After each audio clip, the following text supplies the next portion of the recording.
Okay, so hello everyone, good morning. तो हम लोग जो डिस्कशन कर रहे थे वो बेसिकली एंशिएंट इंडियन हिस्ट्री का डिस्कशन चल रहा था हमारा। और हिस्ट्री के बारे में कल मैंने सिलेबस वगैरह सब डिस्कस किया था आपके साथ में। और हिस्ट्री के सिलेबस को जब हम लोग आगे थोड़ा और ब्रीफ करेंगे तो हिस्ट्री के अंदर बेसिकली हम लोग के सिलेबस को अगर एंशिएंट हिस्ट्री में देखा जाए तो हम लोग ने आपसे बात की थी कि हम लोग अब जो टॉपिक के ऊपर मूव ऑन करेंगे वो टॉपिक कौन सा होगा हम लोग का, प्री हिस्टोरिक एरा का होगा। ठीक है, प्री हिस्टोरिक एरा या प्री हिस्टोरिक एज जिसको हम लोग बोलते हैं, जिसको हिस्ट्री का सबसे इम्पोर्टेंट चैप्टर माना इसलिए जाता है क्योंकि स्टार्ट ऑफ हिस्ट्री है। ठीक है, स्टार्ट ऑफ हिस्ट्री है।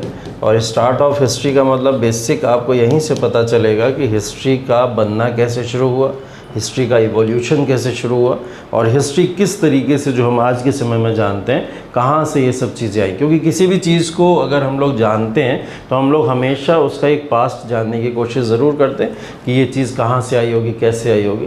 तो हिस्ट्री के अंदर भी ये एक पास्ट ही है जो प्री हिस्टोरिक एज के बाद में आपको क्लियर हो जाएगा कि बेसिकली ये जो टाइम टू टाइम एवोल्यूशन हो रहा है हर एक चीज़ का, चाहे वो ह्यूमन का हो रहा हो, चाहे वो इक्विपमेंट्स का हो रहा हो, चाहे वो मेटल्स का हो रहा हो या किसी भी चीज़ का XYZ हो रहा हो, तो वो किस तरीके से वो एवोल्यूशन हो रहा है वो सिर्फ बताने के लिए ये हमारी एज प्री हिस्टोरिक एरा की आती है। ठीक है, तो प्री हिस्टोरिक एरा के अंदर या प्री हिस्टोरिक एज को ही आज डिस्कस करना है। कल जो मैंने बताया था उसका एक ब्रीफ रिव्यू अगर आप लोग को दूं तो ब्रीफ रिव्यू ये है कि मैंने कल सिर्फ सिलेबस का डिस्कशन किया था। सिलेबस की बात की जाए कि एंशिएंट हिस्ट्री के अंदर क्या क्या चीज़ें आती हैं, मेडिवल हिस्ट्री में क्या क्या चीज़ें आती हैं या मॉडर्न हिस्ट्री में क्या क्या टॉपिक्स कवर होते हैं। ठीक है, तो उन सारे टॉपिक्स को हम लोग ने एक ब्रीफली देख लिया था कि क्या क्या चीज़ें हम लोग पढ़ने वाले हैं। आज वही डिटेल थोड़ा सा डिस्कशन है और कुछ दो चार बातें और हुई थी कि किस तरीके से एग्ज़ाम को आप टैकल कर सकते हो, कैसे इस एग्ज़ाम को निकाल सकते हो। ठीक है, तो ऐसे कुछ ब्रीफ डिस्कशन हुआ था।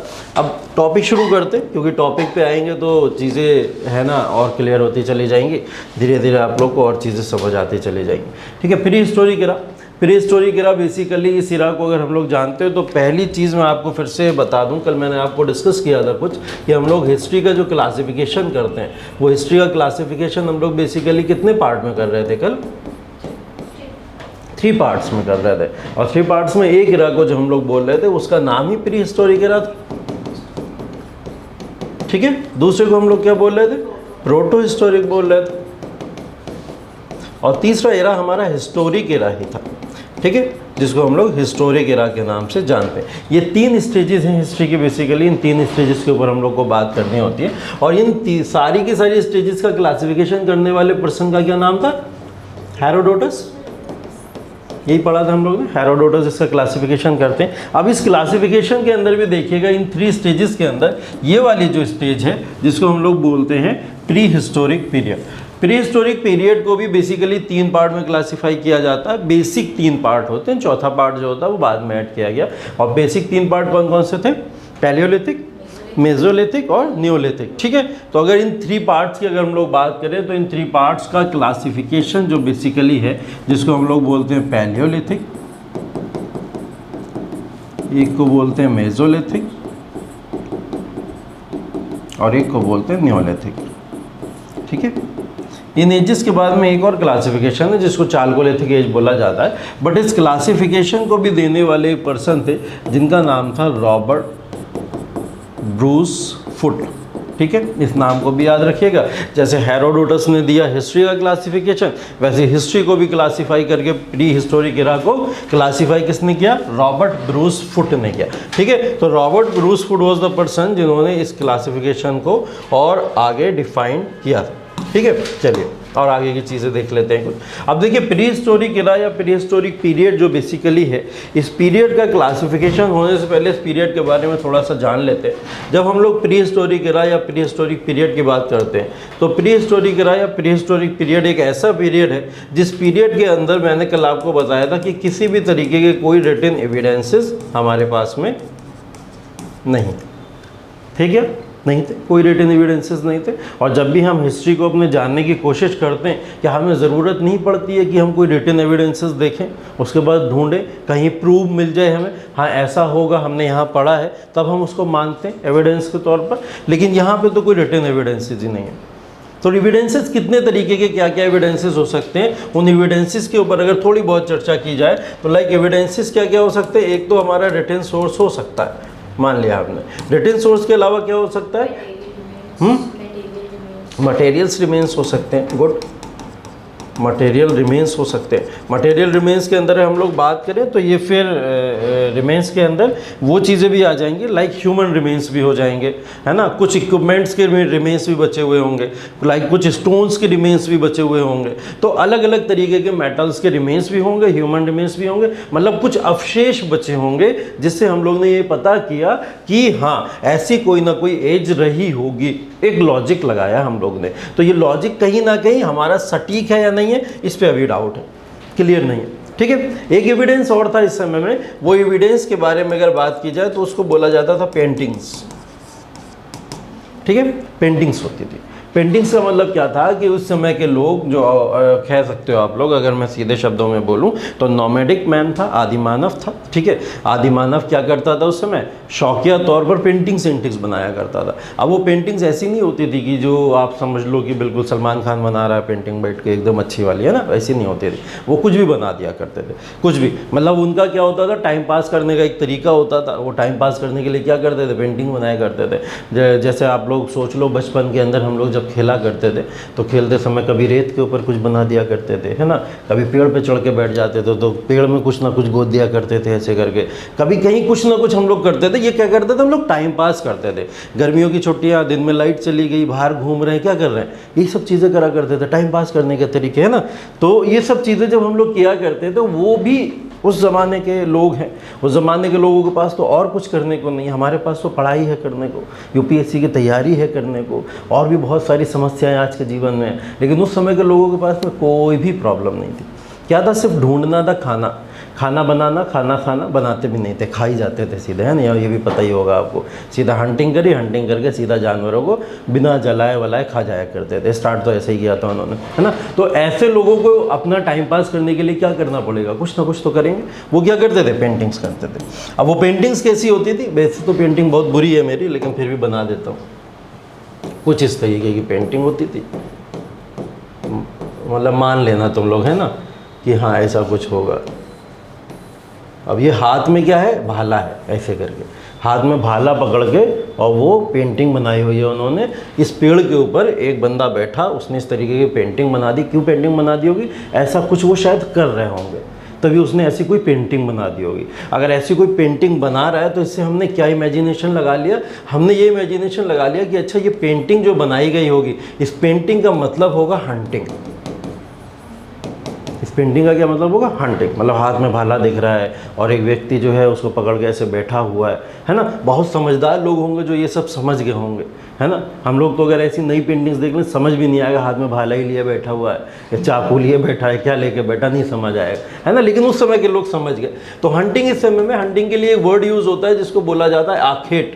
इस वर्ड को ज़रूर याद रखिएगा, क्योंकि हिंदी और इंग्लिश दोनों मीडियम में इस वर्ड को पूछा जा चुका है। प्रीवियस ईयर में अगर आप देखोगे तो उसने पूछा है कि व्हाट इज़ आखेट। आखेट होता क्या था? आखेट बोलते किसको थे? तो आखेट उस चीज़ को बोला जाता था जब उस समय के लोग, नॉमेडिक मैन या आदि मानव जो लोग थे, वो क्या करा करते थे? हंटिंग या शिकार किया करते थे। ऐसे लोगों को क्या बोला जाता था? आदि मानव। मतलब आखेट का मतलब बेसिकली इसका ट्रांसलेशन क्या है? हंटिंग से होता है, तो इस वजह से इसको हंटिंग बोला जाता है। आखेट एक वर्ड है जिसको याद रखिएगा।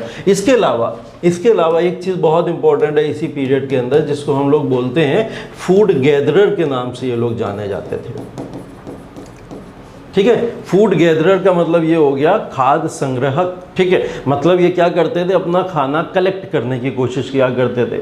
आज के टाइम में अगर आप देखोगे तो इंसान जी क्यों रहा है? खाने के लिए जी रहा है। जो भी काम कर रहा है खाने के लिए कर रहा है, लेकिन उसके साथ साथ में बहुत सारी चीज़ें ऐड हो गई हैं। लाइक उसकी रेपुटेशन है, उसकी रिस्पेक्ट है, उसके बहुत सारे मिसलिनियस एक्टिविटीज़ हैं जो ऐड हो गई। लेकिन पहले का मानव का काम सिर्फ और सिर्फ क्या था? खाना ही कलेक्ट करना था, और कुछ काम उसका नहीं हुआ करता था। तो पहले अगर इंसान का अगर major role prehistoric era में पूछा जाए क्या था, तो वो सिर्फ और सिर्फ एक फूड गैदरर की तरह वर्क किया करता था। मतलब वो सुबह से शाम तक सिर्फ एक उसका मोटिव होता था कि किसी भी तरीके से खाना इकट्ठा करके रख लेना है, पता नहीं कल में लेना मिले, परसों में लेना मिले। तो वो हंटिंग करके क्या करता था?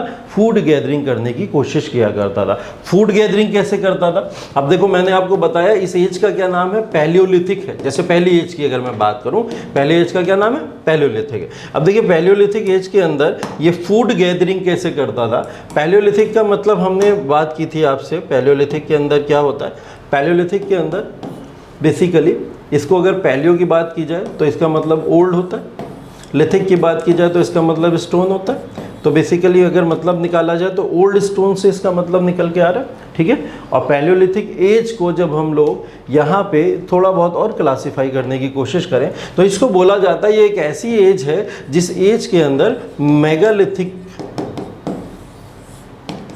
मेगालिथिक टाइप की कहीं ना कहीं एक क्वालिटी देखी गई है। मेगालिथिक की मतलब अगर मेगा की बात करूं तो ये लार्ज हो गया, ठीक है। लिथिक की बात करूं तो ये स्टोन हो गया।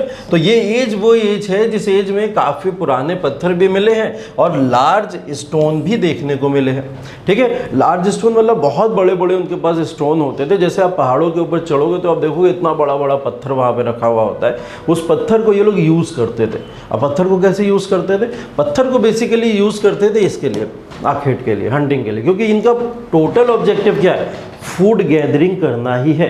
अब ये फूड गैदरिंग कैसे करते थे? उस बड़े पत्थर से करते थे और वो बड़ा इंटरेस्टिंग होता था। वो इंटरेस्टिंग कैसे होता था कि जब भी ये लोग शिकार करने निकलते थे तो शिकार करने के लिए 4-5 का झुंड इकट्ठा निकलता था और झुंड निकल के क्या करता था, 4 लोग चढ़ गए थे सीधे पहाड़ी पे जाके जहाँ से पत्थर होता था, बड़ा वाला पत्थर रखा होता था, और 2 लोग नीचे रहा करते थे ग्राउंड फील्ड में, और ग्राउंड फील्ड में देखा करते थे कोई जानवर आ रहा है या नहीं आ रहा है। उस जानवर को 2 लोग घेर के खड़े हो जाते थे और 4 लोग ऊपर से वो पत्थर गिरा दिया करते थे और वो पत्थर के नीचे जानवर दबता था, दब के मर जाता था। उसके बाद उठाते थे और नॉनवेज का मज़ा उठाते थे, है ना। तो ऐसे करके ये लोग क्या करते थे?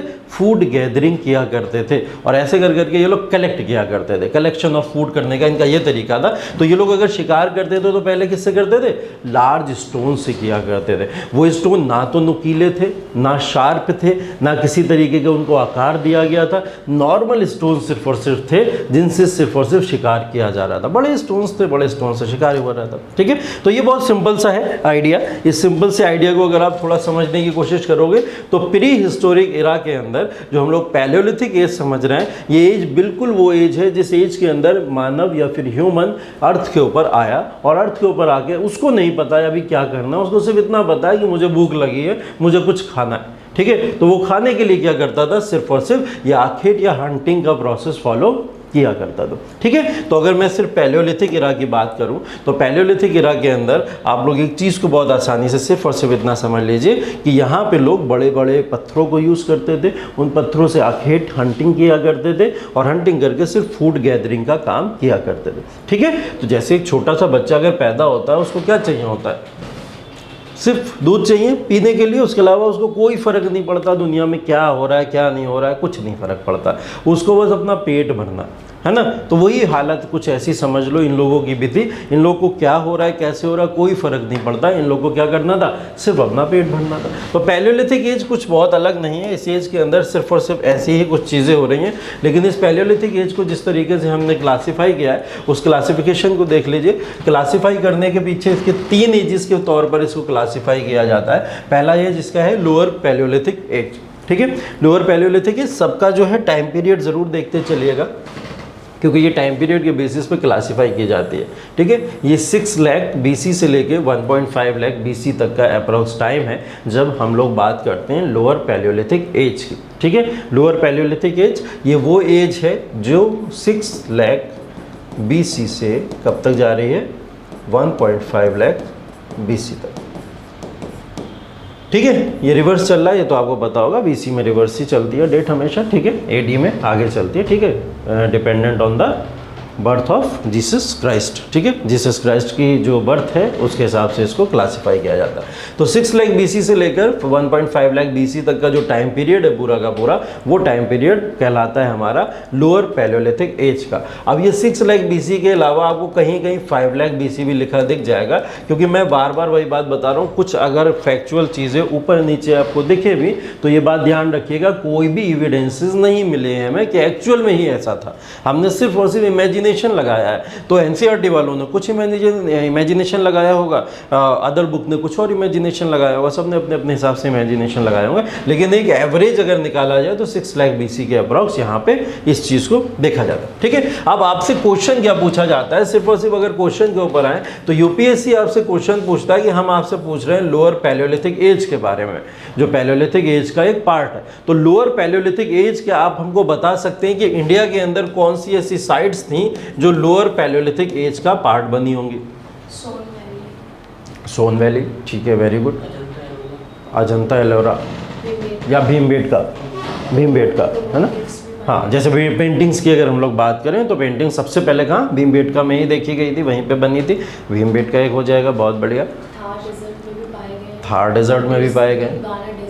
हाँ हाँ, ठीक है, very good very good. Thar desert कहाँ पड़ता है?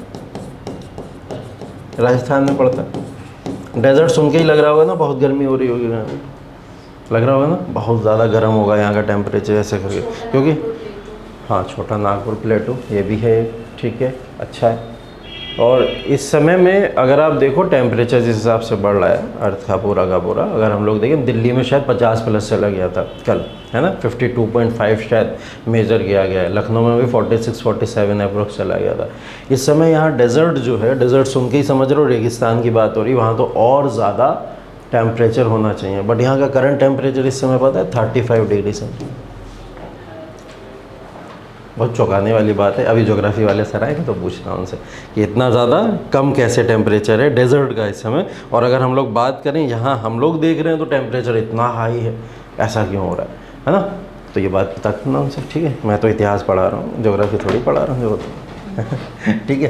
तो बेसिकली इसको पूछना, थार डेजर्ट आपने बोला तो मुझे याद आ गया। तो थार डेजर्ट यहाँ पे यूपीएससी आपसे यही क्वेश्चन पूछता है कि इंडिया के अंदर मुझे वो लोकेशन बता दो जिन लोकेशन के ऊपर आप बात कर रहे हो कि प्री हिस्टोरिक इरा का एक साइट है पैलियोलिथिक, और पैलियोलिथिक के अंदर भी जो एज है हमारी लोअर पैलियोलिथिक, उसके कौन कौन से साइट्स यहाँ पे आते हैं, ठीक है। तो जैसे आपने बताया वो सारे के सारे एरियाज़ हैं। इसके अंदर कुछ एरियाज़ और भी चाहो तो आप लोग नोट कर लो, वो एरियाज़ यहाँ पे बेसिकली ये साइट पूरी की पूरी अफ्रीका में ही है।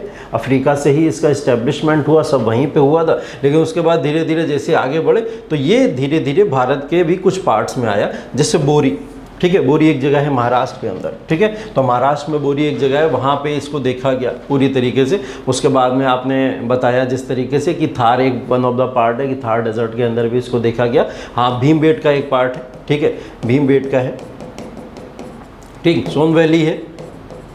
ये सब वो पार्ट्स है जो लोअर पैलियोलिथिक एज के अंदर पाए जाते हैं, क्योंकि ये क्वेश्चन बहुत बार पूछ सकता है आपसे। अब यहाँ पे फीचर्स नहीं पूछेगा आपसे, ठीक है। इतना डेप्थ अभी तक प्री हिस्टोरिक इरा के बारे में यूपीएससी ने नहीं पूछा और ना इतना डेप्थ में पूछता है। वो सीधा चला जाता है आपसे वैदिक एज में, इंडस वैली सिविलाइजेशन में, या फिर गुप्ता मौर्य एम्पायर में, या उससे भी ज़्यादा वो ज़्यादा पूछने लगा साउथ किंगडम्स के बारे में।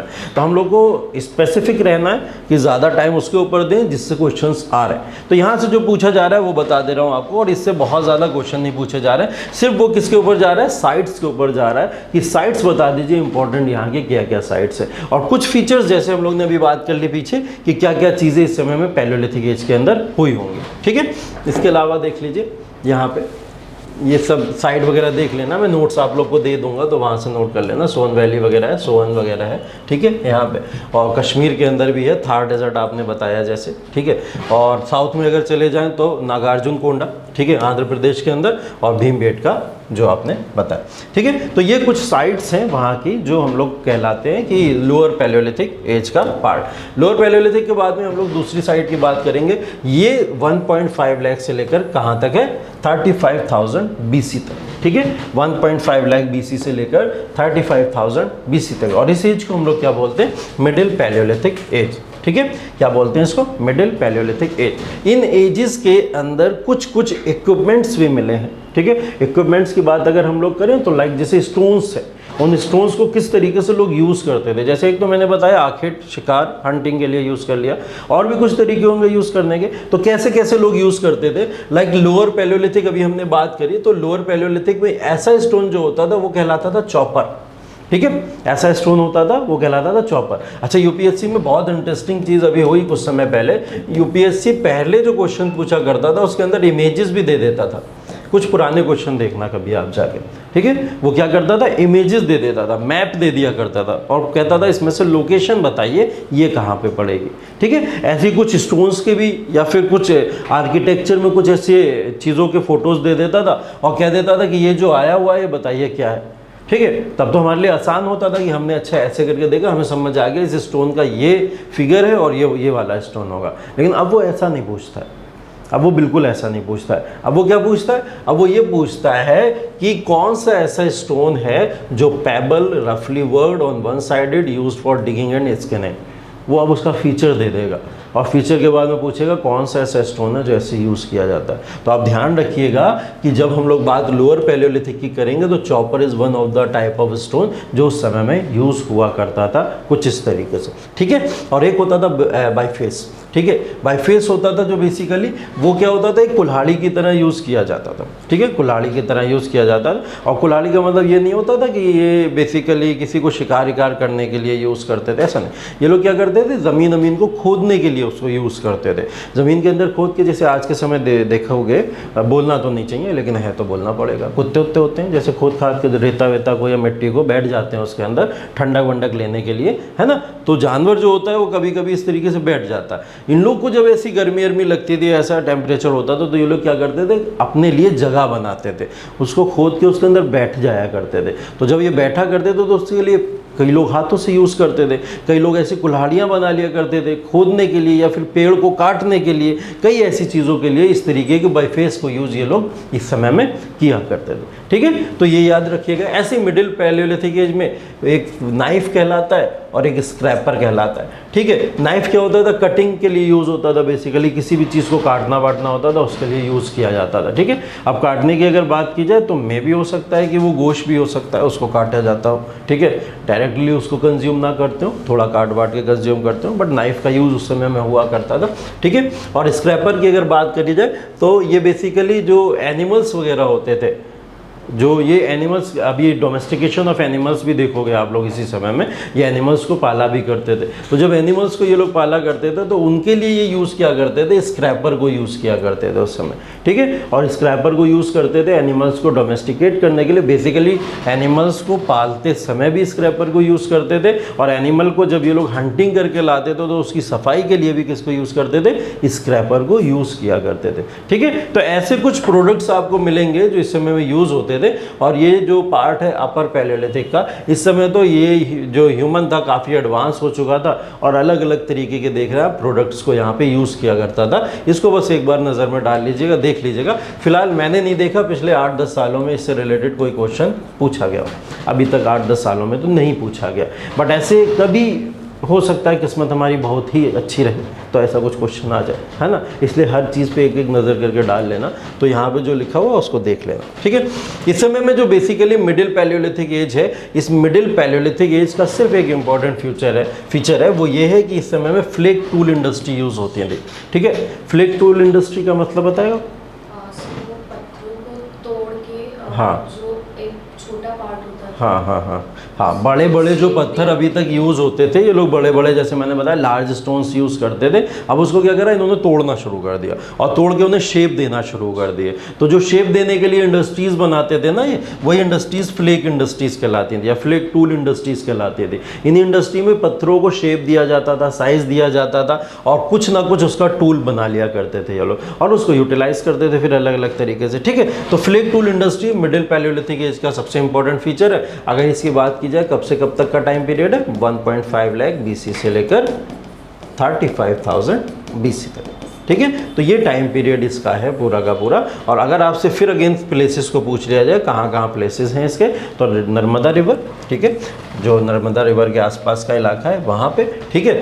तुंगभद्रा रिवर की बात की जाए तो तुंगभद्रा रिवर के साउथ का इलाका पूरा का पूरा वो आता है। बेलन वैली उत्तर प्रदेश के अंदर ही है, बेलन वैली से रिलेटेड क्वेश्चन पूछ लिया जाए तो वहाँ पे आ जाता है, ठीक है। और विंध्यास के फुटहिल्स मतलब जो नीचे का इलाका है, साउथ का इलाका विंध्यास का, वहाँ पे भी इसको देखा जाता है। तो ये प्लेसेस पूछा जा सकता है आपसे मिडिल पैलियोलिथिक एज के अंदर। तो मिडिल पैलियोलिथिक एज के अंदर आपसे ये प्लेसेस भी अगर पूछे जाएँ तो आप इसके साथ में ये ऑप्शंस को ज़रूर लगाइएगा, ठीक है। तो मिडिल पैलियोलिथिक एज में ये है। तो हमने देखा पैलियोलिथिक एज। पैलियोलिथिक एज के अंदर हम लोग सबसे पहले बात किसकी कर रहे थे, लोअर पैलियोलिथिक एज की।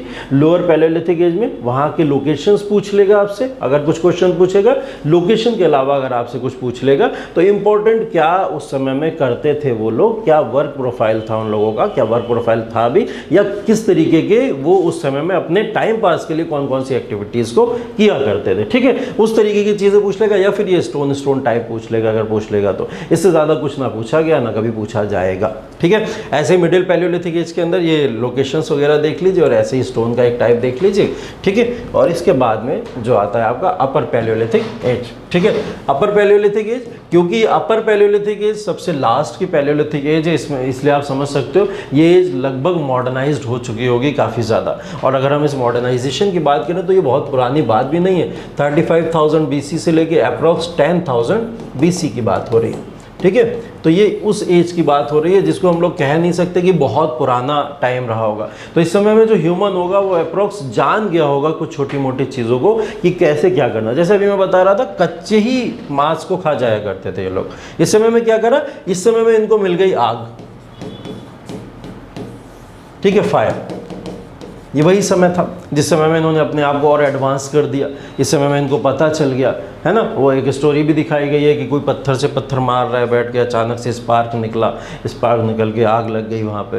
तो उसने देखा कि अरे हाँ, ऐसे आग भी लगाई जा सकती है। तो वो स्टोन से ही सारी चीज़ें ये लोग कर रहे हैं, है ना। तो स्टोन से इन्होंने क्या करा, यहाँ पे आग भी पैदा कर ली। तो स्टोन से ही फायर को यहाँ पैदा कर लिया। फायर के बाद में अब ये लोग जो भी करते थे, मैंने वही बताया किसके लिए करते थे, फूड गैदरिंग के लिए करते थे, खाना खाने के लिए ही कर रहे हैं। तो फायर को भी इन्होंने यूटिलाइज कहाँ कर लिया, खाने के ही लिए कर लिया।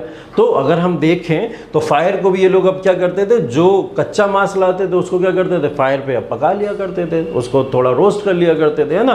तो ये अब फायर पे लगाने के बाद में ये अब फायर की भी खोज इन्होंने क्यों की, क्योंकि ये अब उस मांस में टेस्ट लेना चाहते थे कुछ, जो इनको अब मिल गया रोस्ट करके, ठीक है। तो ये अपना खाना पीना जो भी प्रोसेस हो रहा था वो सब उसी के आधार पर करना शुरू कर रहे थे, ठीक है। तो अपर पैलियोलिथिक जो एज है, इस अपर पैलियोलिथिक एज के अंदर अगर आप लोग देखोगे तो इसमें भी अगर आपसे रीजन्स पूछ लिए जाएं कि ये एज जो है, इस एज के अंदर बेसिकली ह्यूमन कहाँ कहाँ किस किस जगह पे रहा करता था, ठीक है। तो अगर इसके अंदर पूछ लिया जाए तो भाई अगेन फिर से इसके अंदर आ जाएगा, लाइक आंध्र प्रदेश हो गया, कर्नाटका हो गया, महाराष्ट्र हो गया, सेंट्रल मध्य प्रदेश और सदर्न उत्तर प्रदेश, झारखंड, ठीक है। और झारखंड के भी आसपास के एडजॉइनिंग एरियाज जो भी हैं, इधर जितने भी स्टेट्स हैं इनके एडजॉइनिंग एरियाज, ऐसी जगहों पे ये लोग रहा करते थे। तो बस एक चीज़ इसके अंदर याद रखनी बहुत ज़रूरी है कि लोकेशंस जो हैं, है ना, प्लेसेस जो हैं, वो प्लेसेस कौन सी एज के क्या क्या हैं, वो प्लेसेस आपको याद रखना बहुत ज़्यादा ज़रूरी हैं।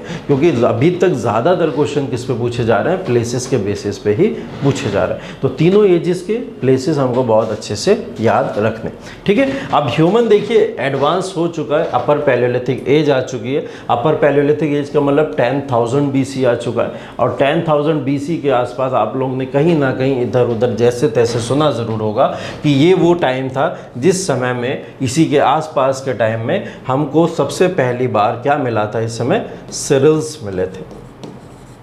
सिरिल्स मतलब अनाज मिला था, ठीक है। मतलब हमें ये समय आ गया है वो जिस समय में हमको अनाज मिला था, ठीक है। अनाज की अगर बात की जाए तो ये बता सकता है कोई पहली बार भारत में मिला या भारत के बाहर मिला? भारत के बाहर मिला था। और भारत के बाहर कहाँ मिला था, कोई बता सकता है? अफ्रीका में? नहीं। कौन सबसे पहला अनाज था जिसके बारे में? हाँ, कौन? हाँ, और मिला कहाँ था ये बताइए? ईरान।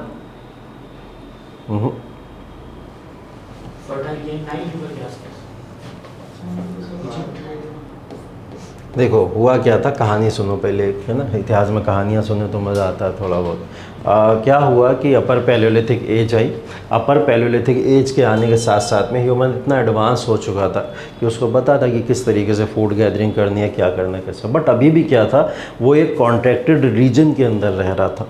अगर हम लोग देखें अफ्रीका, और अफ्रीका से थोड़ा बहुत ऊपर निकल गया तो यूरोप का रीजन थोड़ा बहुत उसने पकड़ लिया, वहाँ पे रह रहा था। अभी ये वो टाइम है जिस टाइम में हम लोग देखेंगे कि ये लोग एशिया के अंदर कैसे आए, है ना, एशिया के अंदर कैसे आए। तो बेसिकली माना जाता है, ये एक स्टोरी के बेसिस पे माना गया कि पॉपुलेशन जैसे जैसे बढ़ती चली गई तो लोगों ने मूव करना शुरू किया, है ना, लोगों ने मूव करना शुरू किया, क्योंकि लोग क्या ढूंढते हैं कि भाई जहाँ खाने को मिले, आराम से मिले, सुकून से मिले, वहाँ चला जाएगा, है ना। तो लोगों ने जब एशिया की तरफ मूव करना शुरू किया, लाइक जो हम लोग ये प्लेसेस देख रहे हैं ना, जितने सारे ये प्लेसेस आ रहे हैं, वो सारे के सारे प्लेसेस में जब ह्यूमन रहने आया तो रहने आने का पीछे ये कारण नहीं है सिर्फ और सिर्फ वो फूड गैदरिंग कर रहा है सिर्फ और सिर्फ एनिमल्स से, ऐसा नहीं था। वो क्या कर रहा था, ये वो भी टाइम था कि जब उसको अनाज या सीरियल्स मिलना शुरू हो गया था। अब वो यहाँ धीरे धीरे क्या कर रहा था, अनाज को ढूंढता हुआ आ रहा था, ठीक है। तो इस समय में हुआ क्या था कि जब पॉपुलेशन बढ़ी बहुत ज़्यादा उस एरिया की, तो उस पॉपुलेशन के बीच में आपने देखा होगा कि जब एक जगह बहुत सारी जनसंख्या बढ़ जाए तो आपस में क्या हो जाता है, डिस्प्यूट हो जाता है। और डिस्प्यूट होने की वजह से क्या होता है, लोगों के अंदर बंटवारा होता है, फिर डिवीजन होना शुरू हो जाता है। तो इस समय में क्या हुआ, जब पॉपुलेशन इतनी तेज़ी से बढ़ी तो पॉपुलेशन बढ़ने की वजह से लोगों में आपस में हो गए वॉर, लड़ाइयाँ, युद्ध हो गए, है ना, मार हो गई आपस में। ऐसी मार हो गई कि लोगों ने एक दूसरे को उठा उठा के उधर उधर फेंकना शुरू कर दिया, तुम इधर जाओ तुम, और जिसको जहाँ भाग मिला वो इंसान वहाँ से भागा। तो यहाँ से कुछ लोग भागे और भाग के निकले कहाँ, एशिया की तरफ। उनको ये नया रीजन देखा। अब यहाँ पे आए, यहाँ आके जैसे ही वो इन्होंने देखा कि ये तो कुछ लैंड ऐसी लग रही है जिस लैंड के ऊपर अगर हम लोग देखें तो उन्होंने लैंड के ऊपर एक्चुअल में ऐसा नहीं था कि उन्होंने लैंड को पूरी तरीके से साइंटिस्ट की तरह पूरा रिसर्च की होगी और रिसर्च करने के बाद देखा होगा अच्छा यहाँ पे क्रॉप भी हो सकती है। वो एक कोइंसिडेंस था कि वो यहाँ पे आए, आने के बाद में किसी ने उठाया, देखा घास आ सही, उठा के उन्होंने देखा और उससे भूख लगी, उन्होंने खा लिया, ठीक है। जब उसने खाया वो तो बोला जौ जो थी सबसे पहले कहीं ना कहीं सीरियल्स के रूप में पाई गई, निकली यहाँ पे। तो पता चला कि यार ये क्या है, जौ है ना। जौ को क्या बोलते हैं अंग्रेजी में, बार्ले बोलते हैं, हाँ बार्ले बोलते हैं। इसी सब से कॉर्न वगैरह हुआ था बाद में, ठीक है, कॉर्न वगैरह जो भी हुआ था ये सब बात की, इसके बाद की बातें। तो बार्ले सबसे पहले जो था वो जौ जिसको हम लोग बोलते हैं, वो इंडिया के अंदर आके जब इन लोगों ने देखा, एशिया के रीजन के अंदर आके, तब इनको पता चली ये बात कि हाँ ये तो कुछ खाने वाली चीज़ है। और जब खाने वाली चीज़ इनको मिली तो इनको समझ आया और उसने खा के क्या करा, उसको वापस वहीं फेंक दिया।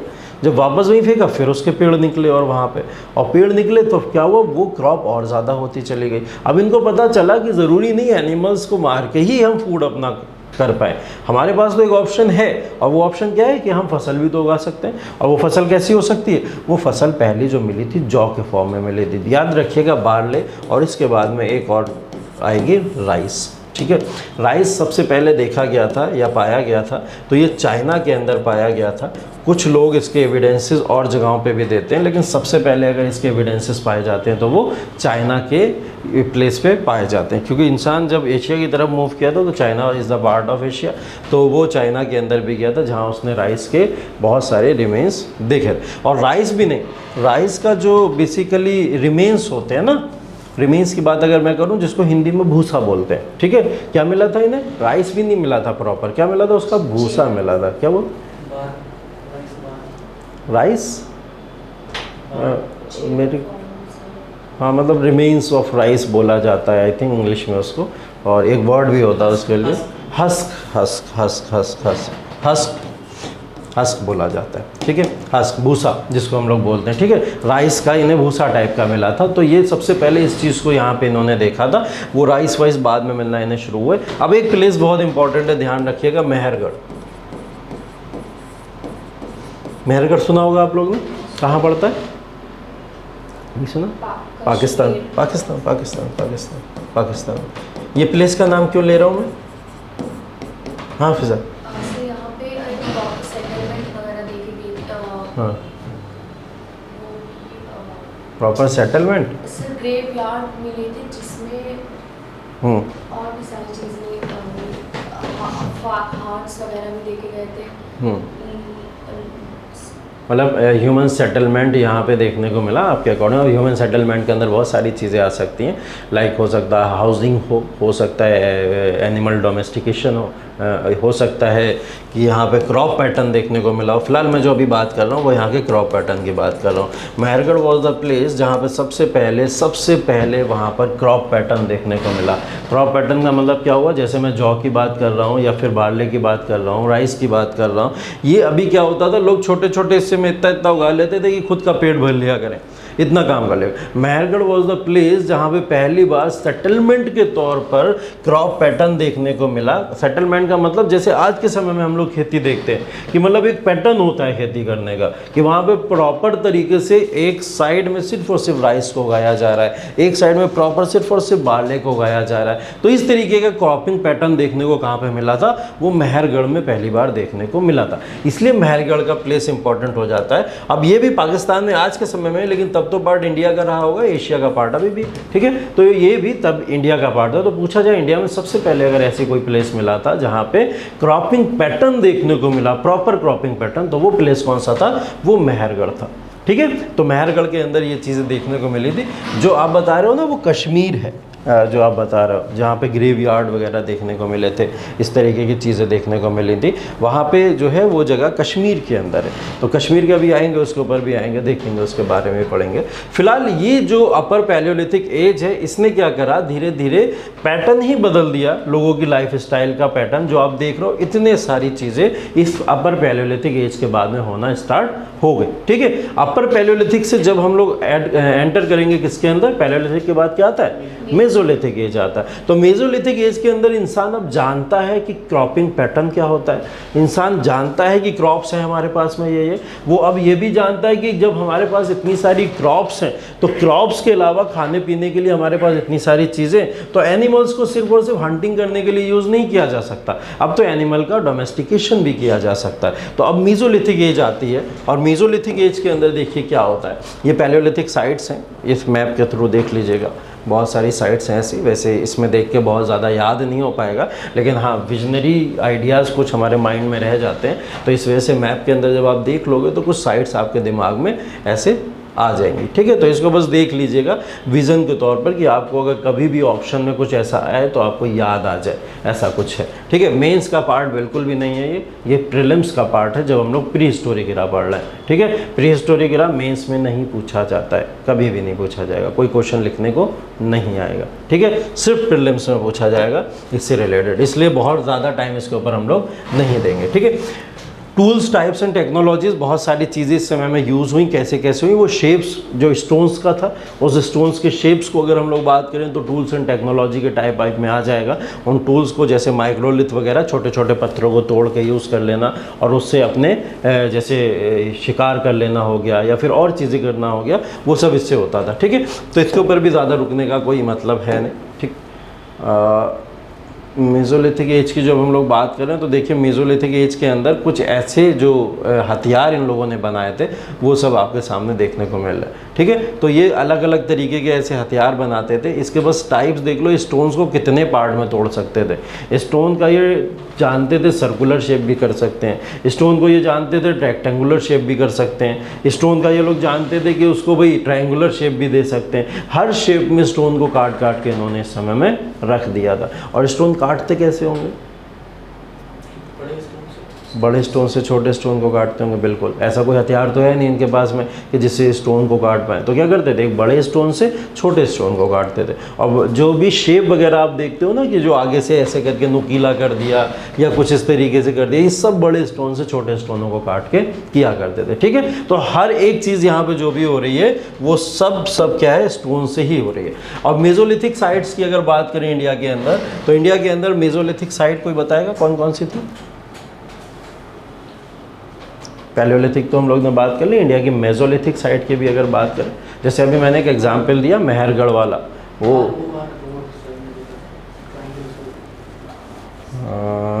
नहीं समझा क्या,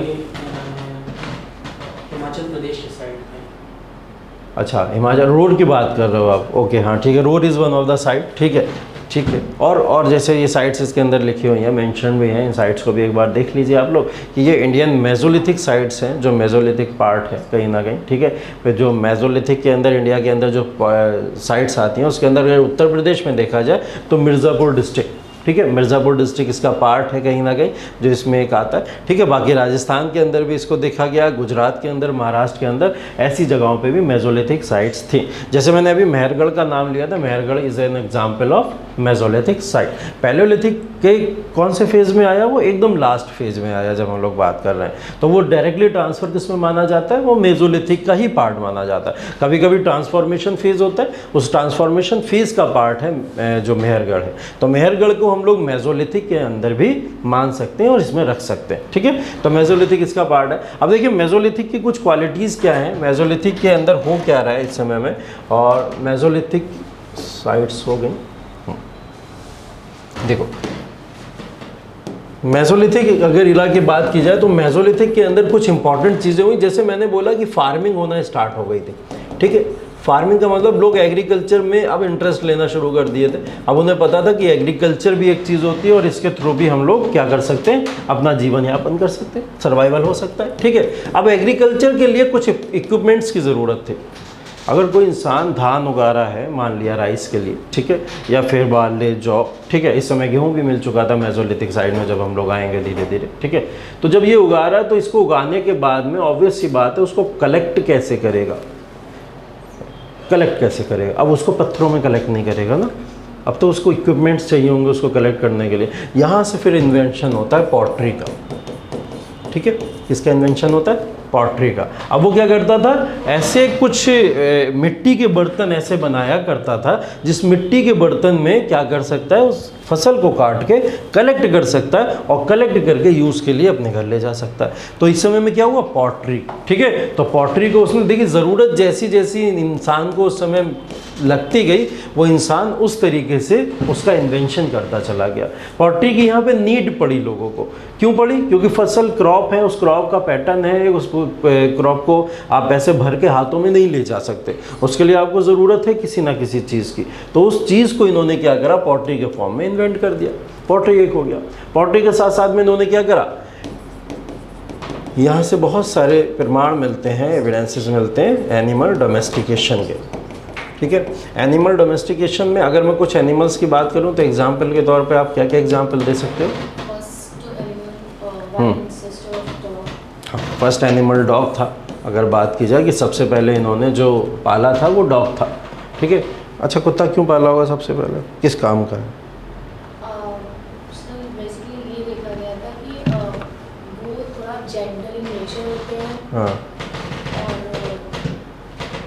और गार्डन के लिए, ठीक है। और शिकार करने के लिए कुत्ते से कैसे शिकार करेंगे, कैसे? लॉजिक बताओ तब मानेंगे।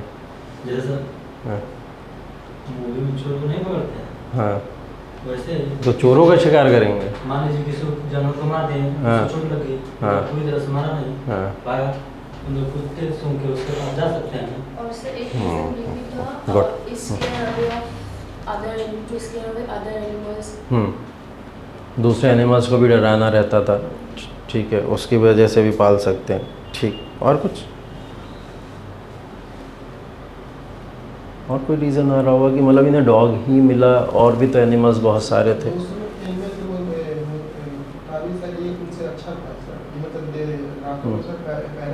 दे सकता है और सर कम खाना मिले तो भी चल सकता है सर। ये मतलब एक वो उसका स्वभाव माना जाता है कि मानव के साथ मिलजुल के रहने वाला।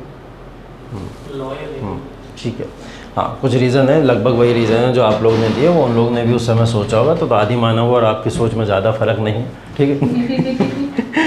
तो बेसिकली रीज़न यही है, कुछ रीज़न यही है कि एनिमल में अगर डोमेस्टिकेशन उन्होंने सबसे पहले किया, डॉग का किया, डॉग के एनिमल के डोमेस्टिकेशन के पीछे एक बहुत बड़ा रीज़न ये था कि इसको पालना बहुत ही ईजी था, ठीक है। मतलब ईजी ये था कि ये आसानी से क्या करता था, ह्यूमन के साथ ही रहा करता था। जैसे जैसे हम लोग देखते हैं ह्यूमन रहा था, जहाँ जहाँ रहता था ये भी उनके साथ रहता था। आज के समय में भी आप कुत्ते का नेचर देख लो, ह्यूमन से अलग नहीं रहता है, वो कहीं ना कहीं आपकी सोसाइटी में कहीं ना कहीं रहा करते हैं, ठीक है। और दूसरी चीज़, इसको खाने पिलाने का कोई खर्चा नहीं है। अगर यहाँ वो हाथी पाल लेते, शेर पाल लेते या कुछ और भी एनिमल पाल लेते, उसका खाना पिलाना उनके लिए इतना महंगा हो जाता, शायद वो उसको डोमेस्टिकेट ना कर पाते।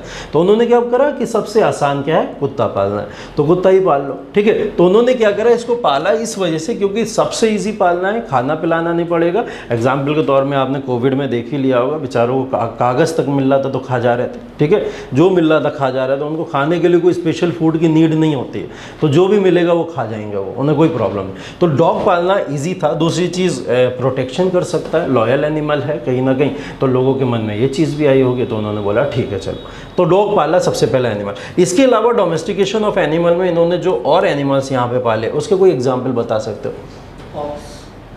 ऑक्स और कैमल, ठीक है, और बफेलो वगैरह का एग्जाम्पल है क्या कोई?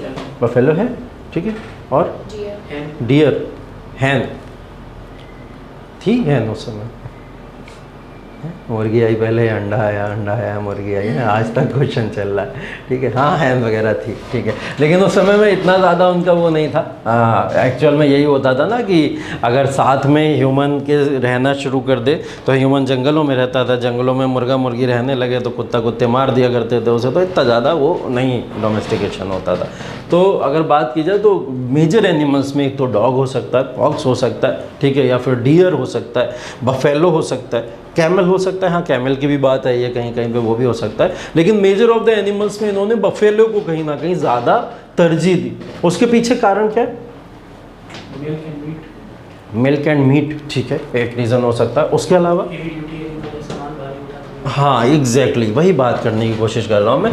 ये जो एग्रीकल्चर है इससे दिमाग में इनके बहुत सारे आइडियाज़ आए, इनको पता चल गया कि अगर हम बफेलो पालते हैं तो एग्रीकल्चर में सबसे ज़्यादा हेल्प ये कर सकता है, ठीक है, चाहे फिर वो क्रॉपिंग पैटर्न में जब खेत को जोतना होता है, ठीक है, उस समय में स्टार्ट करना होता है, उसमें भी ये वर्क कर सकता है हमारे साथ में। उसके बाद में हैवी लोडिंग होती है जब हमें बहुत सारा सामान ढो के या फिर फसलों को ढो के घर तक पहुंचाना होता है, ठीक है। अब इन्होंने मिट्टी के बर्तन बनाए, बर्तन बना के क्या करा, फसल को भर तो लिया, लेकिन भरने के बाद में चलेगा कैसे, तो चलने के लिए उसको लाद के नहीं ले जाते थे, वो बफेलो से ले जाया करते थे, या फिर ऐसे एनिमल्स को वो लोग यूज़ किया करते थे उसके लिए। तो ये कुछ एनिमल्स हैं जो इस समय में इन लोगों ने यहाँ पे पाले थे, ठीक है। इसके अलावा चौथा पॉइंट इसके अंदर मेसोलिथिक एज के अंदर एक इम्पॉर्टेंट है, वो इम्पॉर्टेंट है, आपने वर्ड सुना होगा संस्कार का। हिंदू रिलीजन के अंदर कुछ संस्कार होते हैं, लाइक 16 संस्कार, 16 होते हैं ना, 16 संस्कार। 16 संस्कार की अगर बात करें उसमें से एक अंतिम संस्कार होता है मृत्यु वाला, क्या बोलते हैं उसको? दाह संस्कार बोलते हैं। अच्छा ठीक है, और कोई वर्ड यूज़ होता है उसके लिए? होता है? हाँ बिल्कुल होता है, तभी तो पूछ रहा हूँ। बिल्कुल, वेरी गुड, अंत्योष्टि एक वर्ड यूज़ होता है जिसको बोलते हैं अंत्योष्टि, ठीक है। ये 16वां संस्कार है बेसिकली हिंदू धर्म में। 16 संस्कार का मतलब ये होता है कि जन्म से लेकर मृत्यु तक इंसान के जीवन की बहुत सारी स्टेजेस हैं, ठीक है। तो उस स्टेजेस को हिंदू रिलीजन के अंदर संस्कार का नाम दिया गया है। संस्कार उन शब्दों को कहा जाता है या उन चीज़ों को कहा जाता है कि लाइक अगर कोई बच्चा पैदा हुआ तो पैदा होने के बाद उसका मुंडन होता है, मुंडन को एक संस्कार का पार्ट दिया गया, ठीक है। मुंडन होने के बाद में बच्चा थोड़ा बड़ा होता है, बड़ा होने के बाद में आप देखते हो जनेऊ वाली जो भी पूरी प्रक्रिया होती है वो भी एक संस्कार का पार्ट होता है। और ऐसे करके 16 संस्कार में 16वां जो संस्कार होता है, जो इंसान की मृत्यु होती है, उस मृत्यु के बाद में जो अंत्योष्टि होती है, वो अंत्योष्टि उसका 16वां संस्कार होता है। तो मेसोलिथिक इरा के अंदर देखा गया है ये चीज़ कि इस समय में लोग अंत्योष्टि के ऊपर बिलीव किया करते थे, दाह संस्कार के ऊपर बिलीव किया करते थे। अब दाह संस्कार कैसा होगा, अब इसके बारे में आप लोग मुझे सोच के बताइएगा। 2 तरीके होते हैं, एक तो होता है दफना देना और एक होता है जला देना। इस समय का मानव क्या करता होगा, क्या दफना देता होगा या जला देता होगा? अगर मैं दफना देता होगा, जलाने की प्रक्रिया नहीं थी इस समय। हाँ हाँ जलाने के लिए आग चाहिए, हाँ आग की डिस्कवरी से पहले भी लोग मर रहे होंगे। हाँ हाँ, अगर मैं मेसोलिथिक में ही पूछूँ, आग तो मिल चुकी है सर, लेकिन आग बहुत ही ज़्यादा प्रीशियस है इस समय, है ना। आग जल्दी जलाने के लिए माचिस नहीं है उनके पास में अभी कि वो माचिस को यूज़ कर सके, आसानी से आग हर जगह मिल सके, है ना। ऐसा नहीं था, आग प्रीशियस है, आग को वो हर जगह यूज़ नहीं कर सकते हैं। रोज़ लोग मर रहे हैं, रोज़ लोगों को मरने के लिए जलाना, ये सब बहुत ज़्यादा कहीं ना कहीं एक टिपिकल टास्क था। और कह सकते हो अंत्योष्टि में उनको जलाने की प्रक्रिया अभी पता ही नहीं थी कि ऐसा भी किया जा सकता है। तो वो क्या करते थे, कोई भी इंसान मर जाता है, कुछ भी हो जाता, तो वो गड्ढा खोद के उसको उसी में डाल दिया करते थे, जिसको दफनाना कहते हैं हम लोग। ठीक है, तो ये जो बेसिकली जगह है यहाँ पे जो दफनाने वाला सीन है मेसोलिथिक इरा के अंदर, वो अंत्योष्टि बोला जा रहा है दफनाने को। अब दफनाने की जब बात ही आई है तो दफनाने को लेकर कई सारे एविडेंसेस मिले हैं, और यहाँ पे जितने भी रिमेन्स मिले वो सारे के सारे रिमेन्स मिले हुए हैं लोगों को दफनाए गए हैं। उस समय की अगर मैं बात करूँ तो ये दफनाए कैसे जाते थे, एक तो ये होता था कि एक सिंगल सिस्टम होता था कि सिर्फ कब्र में एक इंसान को दबा दिया, दफना दिया, वो हो जाता था। कहीं कहीं पे देखने को मिला है कि कपल्स भी मिले जिनको 2 लोगों को साथ में दफनाया गया, ऐसा भी देखने को मिला है, 2 लोगों को साथ में दफनाया गया। ठीक है, और ऐसा भी हुआ है कि दफनाते समय एक ह्यूमन है और एक एनिमल, ऐसा भी मिला, डबल बैरल सिस्टम जिसको बोला जाता है, ऐसा भी देखने को मिला है। ठीक है, भारत के अंदर ही एक जगह है कोल्डी हवा। ठीक है, कोल्डी हवा, अभी एक बात हो रही थी ना कश्मीर की। ठीक है, तो कोल्डी हवा वाज अ प्लेस जहाँ पर देखने को मिला था कि कोल्डी हवा के अंदर भी डबल बैरल सिस्टम देखने को वहाँ पे मिला है। ठीक है, तो डबल बैरल सिस्टम जो यहाँ पे है वो बेसिकली कपल्स को लेकर जब आया तो लोगों के मन में एक बहुत बड़ा क्वेश्चन आया। क्या क्वेश्चन आ सकता है बताओ? दोनों को साथ में तो मरे नहीं होंगे, ऑब्वियस सी बात है, तो दोनों को एक साथ कैसे दफना दिया गया? हाँ हाँ, गुड, क्या बोला? सती प्रथा। ठीक है, सती। ठीक है, अभी हम लोग सुनेंगे आगे चल के राजा राम मोहन राय, मॉडर्न हिस्ट्री पढ़ेंगे तो उस समय में देखेंगे सती प्रथा को उन्होंने किस तरीके से एंड कराया था, है ना। तो वो सती प्रथा का जो एक एविडेंस देखने को मिला है वो एविडेंस अभी का नहीं था, बहुत पुराना है, बहुत पुराना है। जब कपल बैरल सिस्टम यहाँ पे देखा गया तो लोगों ने ये लॉजिक लगाना शुरू कर दिया कि ऐसा हुआ होगा, यहाँ पे जो कपल्स हैं उनको एक साथ इसलिए दफनाया जा रहा होगा कि अगर मेल की डेथ हो गई तो वहाँ पे फीमेल को भी ला के दफनाया जा रहा है ज़बरदस्ती। तो उससे क्या हो रहा है कि ये एक सती प्रथा सिस्टम देखने को यहाँ पे मिल रहा है। मतलब लोग इस समय में, अगर मैं आपको बता रहा हूँ, एक संस्कार मान रहे हैं अंत्योष्टि को, तो लोग उस समय कुछ रिलीजियस प्रैक्टिसेस भी किया करते थे, इससे ये पता चलता है। कुछ सोशल कस्टम्स को माना करते थे, इससे ये भी पता चलता है। तो कभी कभी यूपीएससी में ऐसे करके क्वेश्चन भी आपसे पूछ लिया जाता है और वो ऐसे करके 4 ऑप्शन बना देगा। उस 4 ऑप्शन में से एक ऑप्शन यही बनाएगा कि ये बताइए कि इस समय के लोग क्या सोशल कस्टम्स को या फिर कुछ रिलीजियस प्रैक्टिसेस को फॉलो करते थे। तो आपके दिमाग में उस समय नहीं आएगा अगर आपने ये लॉजिक नहीं समझा होगा कि हाँ, ये समय आदि मानव लोग क्या जानते होंगे, खाने से मतलब था, होने से खा पी के ख़त्म ज़िंदगी, ऐसा हो जाती होगी। लेकिन नहीं, mesolithic era was the era जिस इरा के अंदर यहाँ पे लोग अब इतनी लॉजिक्स रखते थे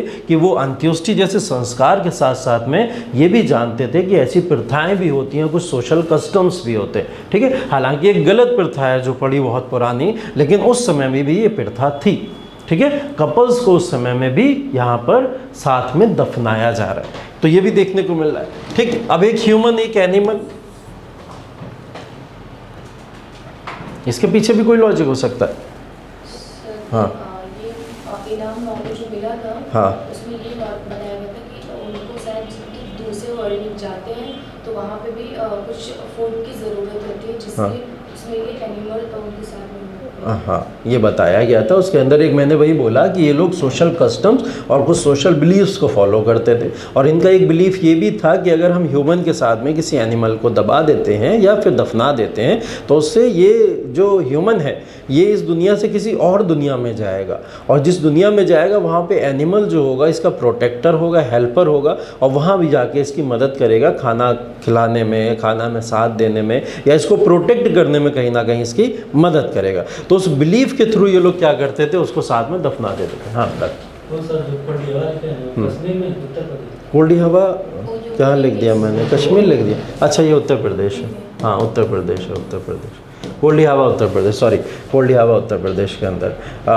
कश्मीर में दूसरी जगह है। नहीं, वो कश्मीर में नहीं है। कौन सी है? बुर्ज होम। बुर्ज-होम आई थिंक देख लेना एक बार, अभी मुझे याद नहीं आ रहा, शायद हाँ बुर्ज-होम ही है, ठीक है बुर्ज-होम है, इसको कंफर्म करके कल बता दूंगा। बट कश्मीर में भी ऐसे बहुत सारे सिस्टम देखने को मिला, यूपी में भी ये कोल्डी हवा की जगह है जहाँ पे ये चीज़ें देखने को मिली, ठीक है।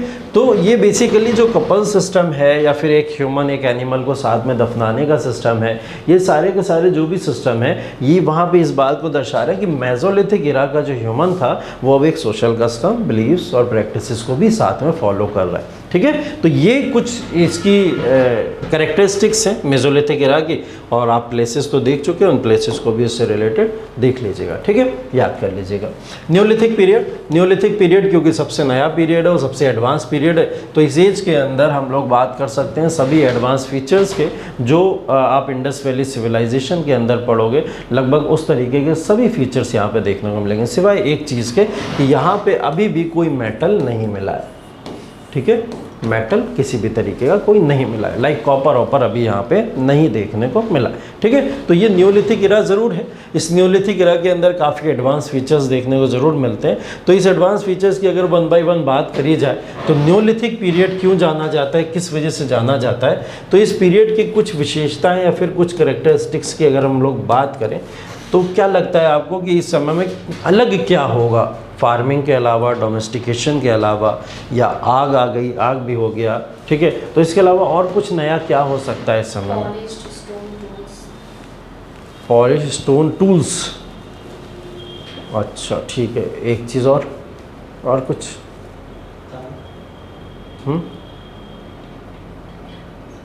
ज़्यादा फाइन ये क्या नाम है स्टोन टूल्स यूज़ करने लगे थे, फैक्ट्रीज टाइप की, हाँ मतलब स्टोन टूल्स चलो ठीक है अच्छे से यूज़ करने लगे। अब जो फार्मिंग वगैरह भी करते थे, फार्मिंग करते समय में भी ये लोग एक बांस की लकड़ी वगैरह लेते थे, उसके अंदर स्टोन को बांधते थे और स्टोन से क्या करते थे, खेतों को जोतना वगैरह वो भी उसके माध्यम से करना इन्होंने शुरू कर दिया था, ठीक है। हल वगैरह भी बनाना किससे शुरू कर दिया था, उन स्टोन से ही बनाना इन्होंने शुरू कर दिया था, ठीक है। एक फीचर इसका ये हो सकता है। और क्या लगता है आपको इस समय में क्या हो गया होगा? पहले अब पहनना शुरू हो गया होगा, हाँ अच्छा, ये लॉजिक सही है, क्या लगता है आपको?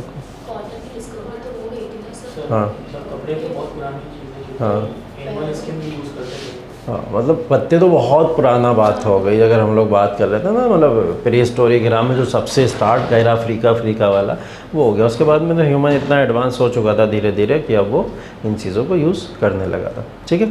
तो अगर कुछ नई चीज़ों की बात की जाए, वो नई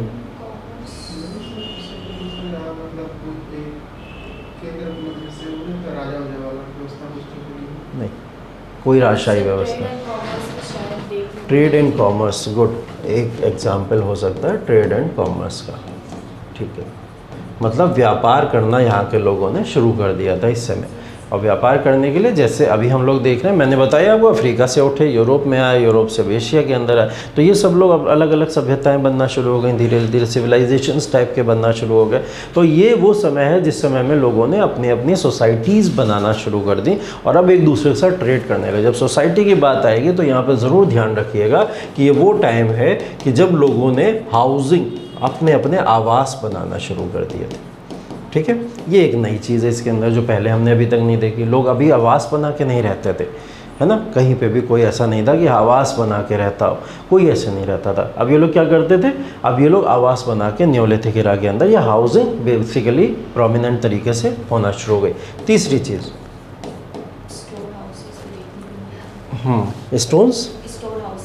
स्टोन हाउसेस, तो वो भी वही बात हो गई अप्रोक्स, हाँ ठीक है, हाँ हाँ ठीक है, वो भी एक पार्ट हो सकता है इसका, बट मेजर पार्ट नहीं है, ठीक है, एक पार्ट हो सकता है इसका, मेजर पार्ट नहीं। तीसरी चीज़ अगर बात की जाए तो इन्होंने कुछ डिज़ाइंड इक्विपमेंट्स बनाना शुरू कर दिए थे। डिज़ाइंड इक्विपमेंट्स की अगर बात की जाए, अभी यही आपने कुछ समय पहले शायद बोला भी था, जिसको हम लोग अभी पॉटरी कह रहे थे, ठीक है। पॉटरी को क्या करते थे, अब ये लोग डिज़ाइन करते थे, जिसको अब एक नाम दिया जाने लगा मन का, ठीक है, क्या नाम दिया जाने लगा, मन का, ठीक है। मनका, मतलब मनके के अंदर क्या होता है, आप लोग देखोगे कि घर में अगर घड़ा वगैरह भी आता है, कुछ ऐसी चीज़ होती है जो पहले लोग यूज़ किया करते थे, उसके अंदर लोग अब देखते हैं कि हम लोग उसके ऊपर कोई डिज़ाइन बनी होती है, प्लेन नहीं होता है वो, किसी भी कोई ना कोई डिज़ाइन उसमें होती है। सुराई आती है घर में, कभी भी सुराई वगैरह देखोगे तो उसमें भी क्या होता है, डिज़ाइन। अभी तो नहीं, पहले ज़माने में लोग घरों में रखते ज़रूर थे, इसको हमेशा रखा करते थे।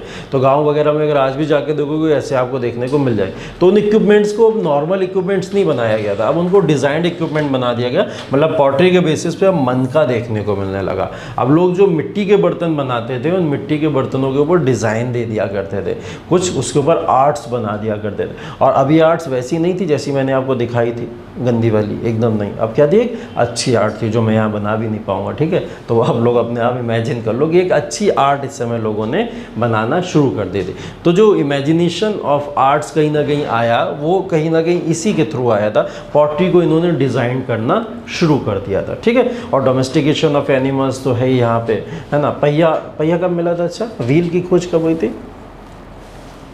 व्हील मेसोलिथिक में। अच्छा, व्हील की खोज मेसोलिथिक में अगर हो गई तो हम कह रहे हैं मेटल तो कोई मिला नहीं है अभी तक।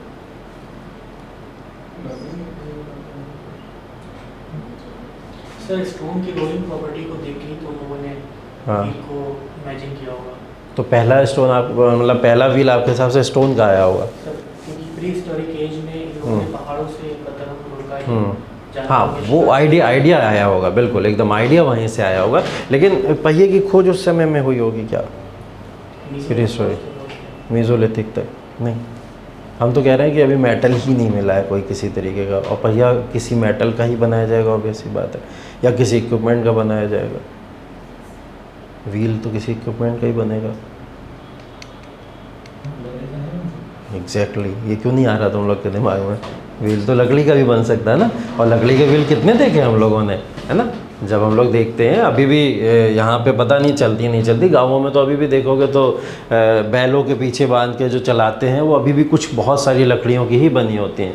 तो वो लकड़ी का बनता है, और वो लकड़ी का तो कभी भी बन सकता था, बट ध्यान रखिएगा वो इसी समय में आया, न्यूलिथिक इरा के अंदर ही व्हील का यहाँ पे खोज किया गया था, ठीक है। व्हील भी अगर कब आया तो न्यूलिथिक एरा में। इसके बाद में जब चाल्कोलिथिक फेज़ आएगा न्यूलिथिक के बाद में, तब लोगों ने क्या करा, फिर कॉपर ऑपर से यूज़ करके उसको यूज़ करना या बनाना फिर शुरू कर दिया होगा, ठीक है। जापान में सर एक टेक्नोलॉजी पूरी जो सिर्फ लकड़ी को लकड़ी से जोड़ते हैं। हाँ हाँ हाँ हाँ हाँ हाँ हाँ, जापान में है।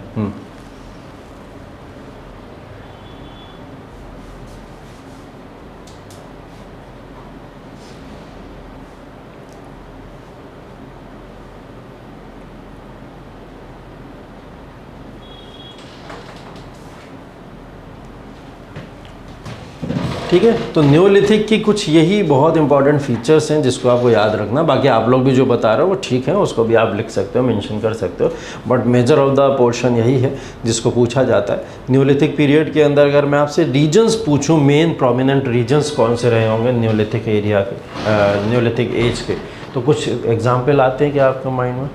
हाँ, आते हैं? नहीं आते? अभी नहीं पढ़ा।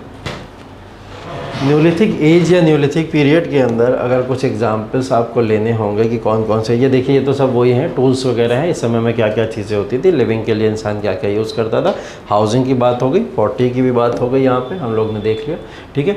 आर्किटेक्चर के फॉर्म में लार्ज स्टोन जो थे उसको धीरे धीरे इन लोगों ने क्या करा, अपने हिसाब से यूज़ करना शुरू कर दिया था। कम्युनिटी लाइफ, सेटल्ड लाइफ थी, ठीक है।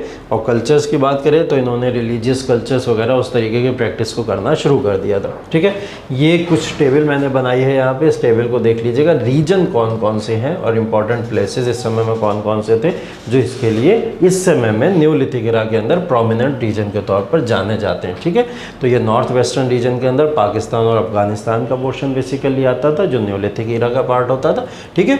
और उसके बाद में नदर्न रीजन में बात करें तो कश्मीर इसका वन ऑफ द पार्ट था न्यूलिथिक एरा का। विंध्यान हिल्स थी, बेलन वैली थी, गंगा रिवर वैलीज, ये वैलीज इसका पार्ट हुआ करती थी। और mid eastern Ganga Ganga valley भी इसका पार्ट थी। सेंट्रल ईस्टर्न रीजन की अगर बात करें हम लोग तो सेंट्रल रीजन भी इसके अंदर आता था। जैसे आप बात कर सकते हो इधर की, ये उड़ीसा का जो इलाका है इस साइड का, ये भी कहीं ना कहीं इसका पार्ट हुआ करता था। नॉर्थ ईस्टर्न इंडिया भी इसका पार्ट होता, मतलब न्योलिथिक इरा के अंदर अगर आप देखोगे तो अप्रॉक्स हर पार्ट जो इंडिया का है वो लोग वहाँ मूव कर चुके थे यहाँ पे, ठीक है। और मूव क्यों कर गए थे? जहाँ जहाँ पे मेटल तो नहीं कहूँगा मैं, अभी इक्विपमेंट्स ही कहूँगा, जहाँ जहाँ लोगों को इक्विपमेंट्स मिलते चले जाते थे वहाँ वहाँ उनको लगता था एम्प्लॉयमेंट मिलेगा, और जहाँ जहाँ एम्प्लॉयमेंट मिलेगा वहीं वो क्या करती थी, पॉपुलेशन मूव कर जाती थी, ठीक है। तो जहाँ जहाँ इक्विपमेंट जिस तरीके से मिलते चले जाते थे, लोग क्या करते थे, अपने एम्प्लॉयमेंट के बेसिस पे आगे मूव करते चले जाते थे। तो इस वजह से लगभग न्योलिथिक एरा वो एरा है कि अगर आपसे कोई भी प्लेस इंडिया का पूछ लिया जाए एक्सेप्ट साउथ इंडिया, ठीक है, साउथ इंडिया का जो पोर्शन है वो है पुराना, बट न्योलिथिक एरा के अंदर उसके एविडेंसेस बहुत कम देखे गए। यहाँ भी अगर हम लोग देखें तो साउथ रीजन नहीं दिखता है प्रोमिनेंट अगर देखा जाए, ठीक है। तो यहाँ पे साउथ रीजन का अगर कोई रीजन आपसे न्योलिथिक एरा के अंदर पूछा जा रहा है तो उससे थोड़ा बचिएगा, ऑप्शन को थोड़ा सा नेग्लेक्ट करने की कोशिश कीजिएगा। लेकिन हाँ, और रीजन्स अगर पूछे जा रहे हैं तो अप्रॉक्स सभी रीजन न्योलिथिक एरा के पार्ट हुआ करते थे, ठीक है। तो ये ध्यान रखिएगा कि ये रीजन्स वगैरह पूछ लेते हैं कभी, उससे रिलेटेड भी क्वेश्चन आपसे पूछ ले। हाँ, साउथ इंडिया के अंदर मैं वही बता रहा हूँ, जो रीजन्स हैं अगर रीजन्स में आएंगे तो like Karnataka was one of the region. उसके अलावा अगर आपसे और रीजन्स पूछ ले तो आप उससे बचने की ही कोशिश कीजिएगा, ठीक है। आगे देखिए, ये उसके कुछ पार्ट हैं, उन पार्ट को देखिए। साउथ इंडिया पूरा गायब है, ये यहाँ पे कोई भी पार्ट इसका नहीं। सदन का जो एक्सट्रीम सदन है वो पूरा का पूरा यहाँ से गायब है, तो यहाँ कोई भी पार्ट उसका नहीं काउंट होता। इस बात को बहुत अच्छे से ध्यान रखिएगा। कर्नाटका का थोड़ा बहुत रीजन है जो इसका पार्ट हो जाता था, वो इसके अंदर आता था। तो ऐसे क्वेश्चन पूछे जाते हैं कई बार, तो इन क्वेश्चंस को ध्यान रखिएगा, ठीक है। सोशल ऑर्गेनाइजेशन या बिलीफ सिस्टम इस समय के लोगों का कैसा होता था, वही मैंने जो आपको बताया, बट एक चीज़ इसमें और भी ध्यान रखिएगा, इस समय के लोग पूजा प्रार्थना प्रेयर्स पे बिलीव किया करते थे, ठीक है। पूजा प्रार्थना प्रेयर्स पे बिलीव किया करते थे। हाँ, ऐसे अगर पूछा जाए आपसे क्या इस समय लोगों ने मंदिर बनाए, क्या पुजारी होते थे, क्या ऐसा कोई सिस्टम होता था, कास्ट हायरार्की होती थी, नहीं, ऐसा कुछ भी नहीं था, ठीक है। सोशल लाइफ उन लोगों की कास्ट हायरार्की के बेस पे बिल्कुल भी नहीं हुआ करती थी।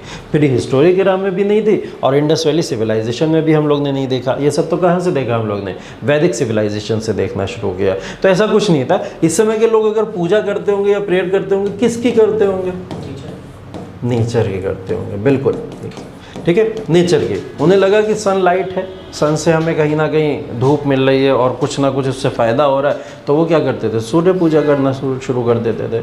उन्हें लगता था कि धरती है, धरती हमें अन्न दे रही है, खाने को दे रही है ना, अनाज दे रही है, तो वो क्या करते थे, धरती की प्रार्थना करना, पूजा करना शुरू कर देते।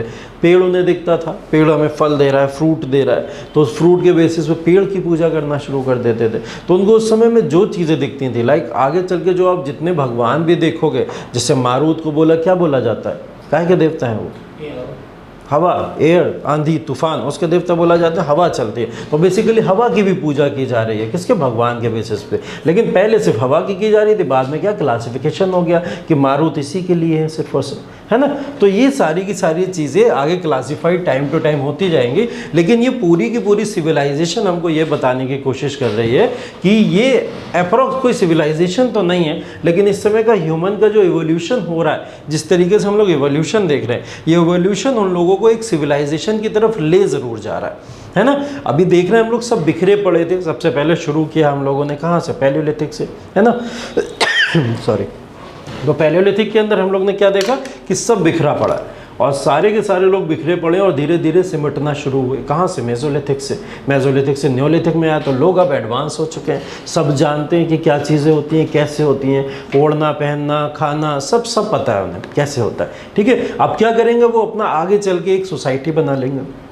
वो सोसाइटी कैसे बनेगी, अभी जो मैंने आपको बताया, लोग एम्प्लॉयमेंट के लिए आगे बढ़ रहे हैं, ढूंढ रहे हैं कुछ इक्विपमेंट्स को, और इक्विपमेंट ढूंढते हुए आगे बढ़ रहे हैं, वो पॉपुलेशन मूव कर रही है। क्योंकि इसी के बाद में अगली एज कौन सी शुरू हो जाती है, चालकोलिथिक एज शुरू हो जाती है, ठीक है। कौन सी एज शुरू हो जाती है, चालकोलिथिक एज। चालकोलिथिक एज वो एज है क्योंकि इस समय में कॉपर मिल गया था। अब स्टोन को रिप्लेस कर दो, जहाँ जहाँ आप लोग स्टोन अभी तक यूज़ कर रहे थे, हर उस जगह पे कॉपर यूज़ करना शुरू कर दो। जैसे मैंने एक एग्जांपल बताया, लोग हल चलाते थे, हल चलाने में स्टोन को बांध लिया करते थे, नहीं अब वो क्या करेंगे, कॉपर ले लेंगे। व्हील में पहिए के में क्या करते थे, वो लकड़ी का यूज़ करते थे, अब लकड़ी को नहीं यूज़ करेंगे, वो क्या करेंगे, कॉपर को यूज़ करेंगे। और ऐसे जितने भी, चाहे वो शिकार करने के लिए, हंटिंग के लिए करें या XYZ किसी भी पर्टिकुलर चीज़ के लिए, वो स्टोन की जगह किसको यूज़ करना शुरू कर दिया, उन्होंने कॉपर को यूज़ करना शुरू कर दिया। ठीक है, कोई दिक्कत यहाँ तक?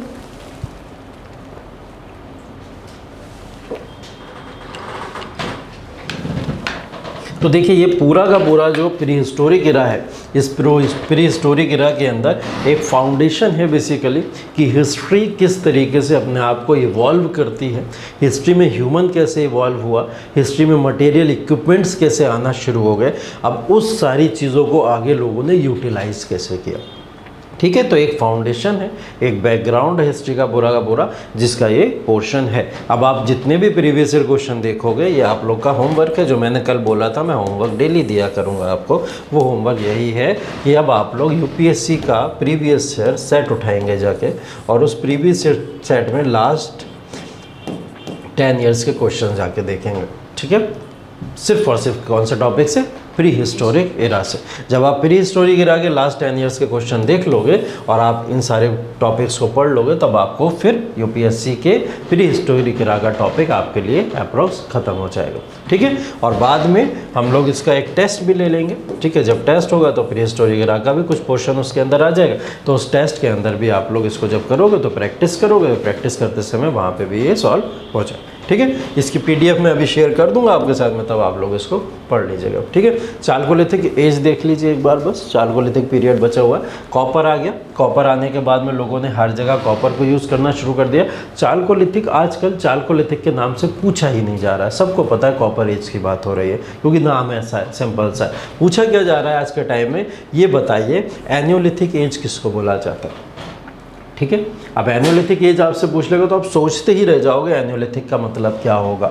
ठीक है, तो वो एनियोलिथिक एज के नाम से अब आपसे पूछ रहा है, और ये पूछ रहा है कि एनियोलिथिक एज कौन सी एज थी, या एज पूछ ली कॉपर एज और 4 ऑप्शन दे दिए, इनमें से बताइए कौन सी एज है। ठीक है, तो एनियोलिथिक एज को ही चालकोलिथिक एज के नाम से जाना जाता है। ठीक है, इस बात को ध्यान रखिएगा।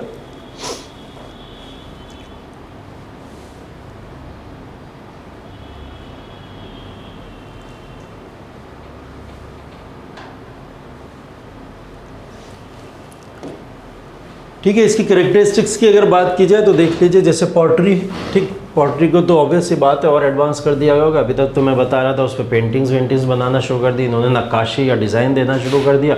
अब उसको और कहीं ना कहीं इन्होंने और फर्निश्ड कर दिया होगा, पॉटरी और ज़्यादा एडवांस फॉर्म में यूज़ होना शुरू हो गई थी। ठीक है, मतलब बेसिकली अब पॉटरी के अंदर भी कॉपर्स का यूज़ होना शुरू हो गया था। अब वहाँ पे सिर्फ उसे मिट्टी से नहीं बनते थे, अब उसकी जो डिज़ाइन बना कर दी थी उसमें कॉपर्स को यूज़ किया जाता था, वहाँ कॉपर लगा करता था। अभी भी आप देखोगे पॉटरी के अंदर कई तरीके के मेटल्स का या मटेरियल्स का यूज़ किया जाता है, सिर्फ और सिर्फ मिट्टी से नहीं बनती है, तो उसके अंदर कई सारी ऐसी चीज़ें लगी हुई होती हैं। ठीक है, उसके अलावा domestication of animals, domestication of animals की अगर बात की जाए, अब क्या करा, अब ये फार्मर्स बन चुके थे एक्चुअल फॉर्म में चालकोलिथिक एज में अगर देखा जाए, तो अब ये किस दिमाग से सोच रहे हैं कि फार्मिंग पर्पज़ से कौन से एनिमल्स हमारे लिए हेल्पफुल रहेंगे, तो चाहे वो फिर एनिमल्स किसी भी पर्पज़ का होगा, जैसे शीप गोट्स हो गए, ये यूज़ करेंगे इस समय क्योंकि मिल्क भी मिल रहा है यहाँ से, एग्रीकल्चर के लिए भी सारे इक्विपमेंट्स मिल रहे हैं, और एग्रीकल्चर के लिए के साथ साथ में इनको क्या मिल रहा है, ट्रेड के लिए भी बहुत सारे इक्विपमेंट्स यहाँ से मिल जा रहे हैं, जैसे शिप है इसके अंदर। ठीक है, तो इस तरीके से इन्होंने कैटल्स को यूज़ करना शुरू कर दिया यहाँ पे,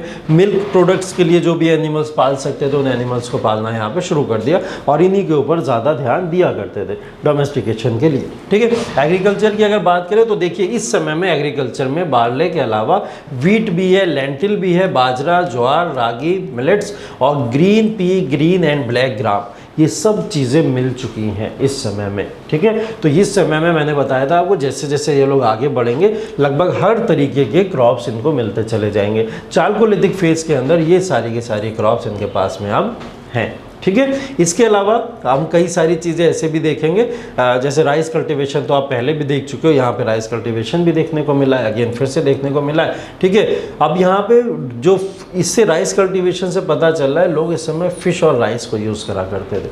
ठीक है, मतलब फ़िश और राइस, जैसे बंगाली लोग यूज़ करते, ठीक है, बंगाली कल्चर ही होता है फिश और राइस, है ना, वो लोग यूज़ करते हैं अपने फूड में।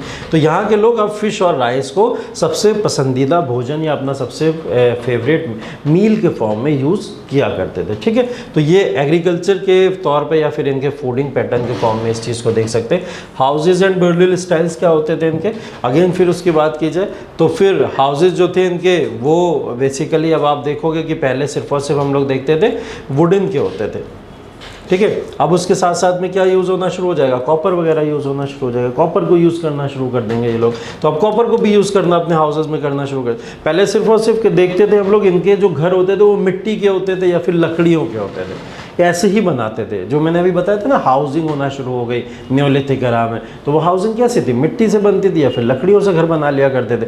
बट अब क्या हुआ, उसके अंदर कॉपर का यूज़ होना शुरू हो गया था, ठीक है। तो ऐसे कई सारे हाउसेस थे और हाउसेस को शेप देना इन्होंने शुरू कर दिया था। अब एक शेप का हाउस होगा, रेक्टेंगुलर बनाना चाहते हैं या फिर ट्रेपीजियम स्टाइल में बनाना चाहते हैं, वो एक अलग अलग स्टाइल या पैटर्न हो सकता है कि जिस स्टाइल में ये अपने हाउस बनाना चाहते थे, ठीक है। तो ये हाउसेस का सिस्टम एक होता था इस तरीके से, ठीक है। ड्रिल्स की अगर बात करी जाए, दफनाते कैसे से किस तरीके से होते थे, तो दफनाने के लिए भी अब ये क्या करते थे, डायरेक्ट नहीं फेंक दिया करते थे। अब क्या होते थे, एक जार या बॉक्स टाइप का बनाते थे और उस जार और बॉक्स टाइप में उसको पहले बंद करते थे, उसको रखते थे और रखने के बाद उस डब्बे के साथ में फिर उसको दफनाया करते थे। जैसा कि आप लोग देख लो क्रिश्चियनिटी के अंदर बेसिकली इस पैटर्न को फॉलो किया भी जाता है। तो वो बॉक्स सिस्टम होता है, उस बॉक्स सिस्टम में उसको बंद करके फिर उसको रखा जाता है। तो ये एक देखो एडवांस फीचर है कहीं ना कहीं, सिस्टम इसका ऐसा होता था। टूल्स एंड वेपन्स की अगर बात करें तो टूल्स एंड वेपन्स में आपके दिमाग में जो लगभग बेसिक टूल्स आ सकते हैं, उन टूल्स को ये लोग इस समय यूज़ किया करते थे। उन टूल्स के कुछ एग्जाम्पल्स भी यहाँ पे लिखे हुए हैं, ये एग्जाम्पल्स भी आप लोग यहाँ पे एक बार देख लीजिए। लाइक नाइफ्स हैं, एक्सेस हैं, फिशिंग हुक्स है। फिशिंग हुक्स का मतलब जो मछलियाँ होती थी उनका शिकार करने के लिए उसको जो कांटा फंसाना होता है ना, उसको बोला जाता है, उसको यूज़ करते हैं। चिसल्स होते थे, पिन्स होते थे, रॉड्स होते थे और ये सब वो चीज़ें होती थी जो बेसिकली इनके फूड में, एग्रीकल्चर में काम आया करते थे। ऐसे ही ये लोग जो भी टूल्स यूज़ करते थे उन सारे टूल्स को यूज़ करते थे।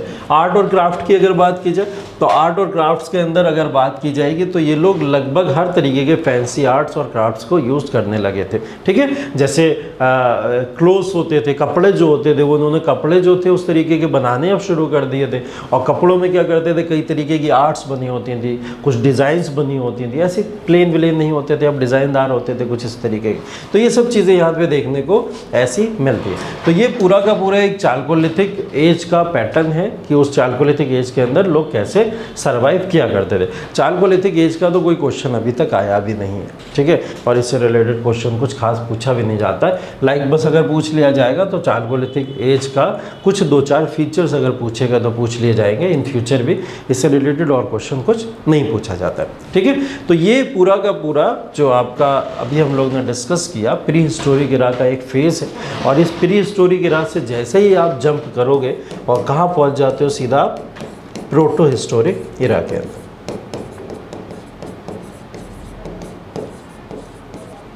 ठीक है, अगर मैं आपसे पूछूं क्या कुछ गैप रहा होगा प्री हिस्टोरिक और प्रोटो हिस्टोरिक के बीच में, तो आपका आंसर हाँ होगा या ना होगा?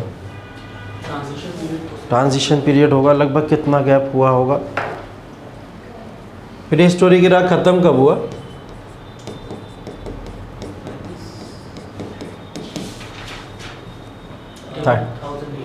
10,000 BC। 10,000 BC में तो हम लोग ने अपर पैलियोलिथिक एज को ख़त्म किया था ना, आई थिंक, है ना। उसके बाद मेजोलिथिक एज भी आई होगी, उसके बाद न्योलिथिक एज भी आई होगी। हाँ, 6,000 BC। 6,000 BC में ख़त्म हुआ होगा। हाँ, 8,000 में नहीं,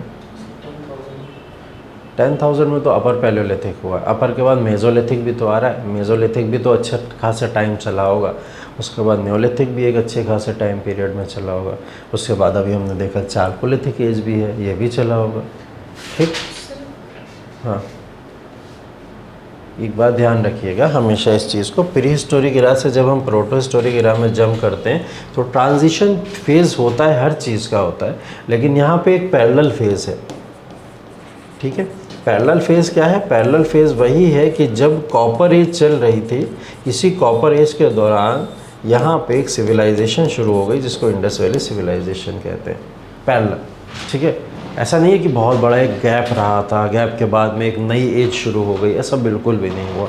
यहाँ पे इसके पैरेलल ही एक नई एज शुरू हो गई जिसको इंडस वैली सिविलाइजेशन कहते हैं, कॉपर एज के साथ में। ठीक है, क्यों? क्योंकि आप लोग अगर मैं बात करूँ कि इंडस वैली सिविलाइजेशन कब से शुरू हुई, तो आप लोग अप्रॉक्स डेट अगर बोलोगे तो 2350 BC। ठीक है, कई जगह पे ये 2300 भी लिखा हुआ है। ठीक, अगेन फिर रिटन जहाँ एविडेंसेस ना मिले वहाँ पे डेट को लेकर थोड़ा बहुत ऊपर नीचे होती हैं चीज़ें। ठीक है, और कई जगह पे ये 2500 BC भी लिखा हुआ है।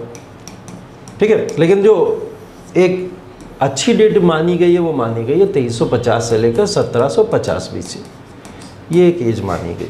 ठीक है, 2350 BC से लेकर 1750, और इस समय में 2350 BC के अंदर चालकोलिथिक एज भी हम लोग पढ़ रहे हैं, इसी समय में पढ़ रहे होते हैं। ठीक है, ये वही रहा है जब हम लोग इस एज को पढ़ रहे होते हैं। तो इसी के पैरेलल एक नई एज शुरू हो जाती है जिसको इंडस वैली सिविलाइजेशन कहते हैं। चालकोलिथिक एज को अगर बोला जाए कि ये एज बेसिकली है वो एज है कि जिस एज में सिविलाइजेशन क्या धीरे धीरे शुरू हो गया था, तो आप लोग बिल्कुल बोलेंगे हाँ, चालकोलिथिक एज वही है जहाँ सिविलाइजेशन धीरे धीरे स्टार्ट हो गया था। अभी तक हम लोग कोई सिविलाइज सोसाइटी की बात ही नहीं की है, ना किसी सिविलाइजेशन की बात की। सिविलाइजेशन का मतलब क्या होता है कि जब लोग सिविलाइज तरीके से एक जगह रहने, खाने पीने में और व्यापार करने में सक्षम हो जाए। ठीक है, तब वो इस प्रॉपर्टी को क्या कहा जाता है, सिविलाइज प्रॉपर्टी कहा जाता है। तो वो पीपल भी वहाँ पे कैसे होते हैं, सिविलाइज्ड होते हैं। तो चालकोलिथिक एज के अंदर लोगों ने सिविलाइज्ड होना शुरू कर दिया, और इसी के पैरेलल एक एज शुरू हो गई जिसको प्रोटो हिस्टोरिक एरा कहा जाता है, इंडस वैली सिविलाइजेशन जिसका एक एग्जाम्पल है। ठीक है, तो प्रोटो हिस्टोरिक एरा यहाँ से शुरू होता है जिसको हम लोग 2350 से मानते हैं। प्रोटो हिस्टोरिक एरा अगेन फिर अगर हम लोग बात करें तो यहाँ पर रिटन एविडेंसेस तो मिल गए, कल भी बात की थी हम लोग ने, रिटन एविडेंसेस हैं बहुत सारे। ठीक है, लेकिन आज तक हम उसको रीड नहीं कर पाए। हाँ, आज तक हम रीड नहीं कर, हमें पता ही नहीं है कि मोहनजोदारो है अगर तो वहाँ पे क्या क्या चीज़ें थीं, और अगर ऐसा है तो वो लिखा हुआ कहाँ पे। हमने अगेन फिर क्या करा, जैसे रिटन एविडेंसेस से हमें कुछ नहीं पता चल पाया तो हमने क्या करा, फिर रिटन एविडेंसेस छोड़ के हमने दूसरे एविडेंसेस पे फोकस किया। जैसे अभी हम लोग ने प्री हिस्टोरिक में देखा था कि चलो कुछ और देख लेते हैं, आर्ट एंड कल्चर वहाँ का देखते हैं कैसा हुआ होगा। ठीक है, हो सकता है कोई आके विजिट करके गया हो, विजिट करके किसी और सिविलाइजेशन का पर्सन हो, उसने वहाँ जाके कुछ लिखा हो तो देख लेते हैं। जैसे मेसोपोटामिया, इजिप्शियन, ऐसी सिविलाइजेशन तो थी, उस सिविलाइजेशन में कुछ लिखा गया, वहाँ के प्रमाण लिए गए। तो इस इंडस वैली सिविलाइजेशन में जब लोगों ने यहाँ पर रिटन किसी भी तरीके के एविडेंसेस पढ़े नहीं गए तो लोगों ने अगेन फिर आइडिया लगाना शुरू किया, अच्छा ऐसी ऐसी सिविलाइजेशन यहाँ पे कुछ रही होगी। ठीक है, तो हम लोग इंडस वैली सिविलाइजेशन के ऊपर अब जंप करने वाले हैं प्रोटो हिस्टोरिक एरा के अंदर। उससे पहले आप लोग ये बताइए कि प्री हिस्टोरिक एरा क्लियर है, इसमें किसी तरीके की कोई दिक्कत, आपत्ति, परेशानी, दुविधा? ठीक, कोई दिक्कत? जैन नहीं, एक बार रिवाइज़ करना आप। ठीक है, जितना पढ़ा है आप लोग ने अब इसको जाके एक बार अच्छे से रिवाइज़ करना। मैं नोट्स अभी कर दूंगा, आप लोग को अभी तुरंत यहाँ से निकाल के भेज भी दूंगा। इन नोट्स को जाके अच्छे से रिवाइज़ कीजिएगा। रिवाइज़ करने के बाद में सिर्फ सिंगल टाइम रिवाइज़ कर लीजिएगा अभी सिर्फ और सिर्फ, क्योंकि अभी ताज़ा पढ़ा है तो सिंगल टाइम रिवीजन में भी हेल्प कर देगा आपको। अगर अभी आज नहीं पढ़ोगे, कल पढ़ोगे, परसों पढ़ोगे, तब ये याद नहीं हो पाएगा। ठीक है, प्लेसेस इंपॉर्टेंट जो हैं, अगेन फिर फैक्चुअल चीज़ें कुछ हिस्ट्री में परेशान करती हैं, वो प्लेसेस आपको परेशान कर सकते हैं। तो वो प्लेसेस ज़रूर याद कर लीजिएगा, कौन कौन से प्लेसेस कहाँ कहाँ के हैं, किस किस जगह के हैं, वो आपके लिए इम्पोर्टेंट है। और बहुत अच्छी चीज़ जो मैंने आपको बता दी है, यूपीएससी के प्रीवियस ईयर क्वेश्चंस लगा लीजिएगा जाके। अगर आप यूपीएससी के प्रीलिम्स क्वेश्चन लगा लोगे जाके तो ऑलरेडी ये पूरा चैप्टर आपका रिवाइज अपने आप ही हो जाएगा, फिर आपको शायद एक्स्ट्रा कुछ करने की ज़रूरत नहीं पड़ेगी। बस इन नोट्स को रिवाइज़ कीजिए और जाके फिर यूपीएससी के 10 साल के जो है क्वेश्चन पेपर लगा लीजिए, इसके अलावा कुछ नहीं। और उसमें बहुत सारी नई चीज़ें आपको मिलें, शायद मिलेंगी, बट वो कहीं ना कहीं इससे रिलेट करती हुई होंगी। हो सकता है पहली बार आप लोग पढ़ रहे हो तो शायद समझ में कुछ हल्की फुल्की 19-20 चीज़ें ना आए अगर प्री हिस्टोरिक पढ़ रहे हो। ठीक है, आगे चल के, क्योंकि प्री हिस्टोरिक एरा वो एरा है जिसके अंदर फैक्चुअल चीज़ें थोड़ी ज़्यादा होती है एज़ कम्पेयर टू अदर। ठीक है। तो जब आप प्री हिस्टोरिक पढ़ते हो तो थोड़ा फैक्चुअल चीज़ें यहाँ पे ज़्यादा होती है। फिर भी मैंने उसको बहुत लिमिट करने की कोशिश करी है कि फैक्चुअल इतना ना आपके दिमाग में अभी जाए जिससे आपको परेशानी होना शुरू हो जाए। तो फैक्चुअल कुछ लिमिट करने की कोशिश करिए, आगे जहाँ ज़रूरत पड़ेगी उन चीज़ों को वहाँ पर लेके आएंगे। लेकिन अभी जाके प्रीवियस ईयर क्वेश्चन जब आप लोग लगाओगे तो आप लोगों को खुद लगेगा कि हाँ जितना हमने पढ़ा वो हमारे लिए सफिशिएंट है और वो इतने में से ही क्वेश्चन पूछ रहे हैं, इसके अलावा क्वेश्चन नहीं पूछा जा रहा है। ठीक है। हालांकि पढ़ाने को इसको आऊँ तो 2 दिन से प्री हिस्टोरिक पढ़ा सकता हूँ, कोई प्रॉब्लम वाली बात नहीं, लेकिन उसमें टाइम ख़राब करने का कोई मतलब नहीं। ठीक है। तो एक हमने लिमिटेड सोर्स से लिमिटेड तरीके से पढ़ा है, इससे बाहर क्वेश्चन नहीं पूछा जाएगा, प्रीवियस ईयर क्वेश्चन लगाइए, ख़त्म।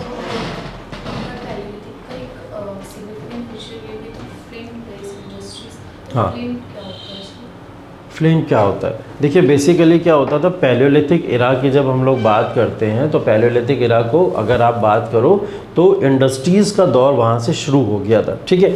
इंडस्ट्रीज़ का दौर अगर शुरू हो गया था, हमने बोला कि जैसे जैसे एजेस आगे बढ़ती चली गई, जैसे जैसे ये इस एजेस को अगर आगे बढ़ाओगे तो ये एजेस आगे बढ़ेंगी तो टाइम टू टाइम क्या होगा, लोगों ने नए नए तरीके से अपने जीवन यापन की प्रक्रिया को सीखा था। ठीक है। उसी प्रक्रिया के अंदर कुछ इंडस्ट्रीज़ उन्होंने लगाने शुरू करी थी। जैसे हम लोग ने अभी फ्लेक इंडस्ट्रीज़ के बारे में भी पढ़ा था, जिसके अंदर क्या करते, वो स्टोन को तोड़ते थे और तोड़ के छोटा छोटा करके वो बनाया करते थे। कौन सा इरा था वो?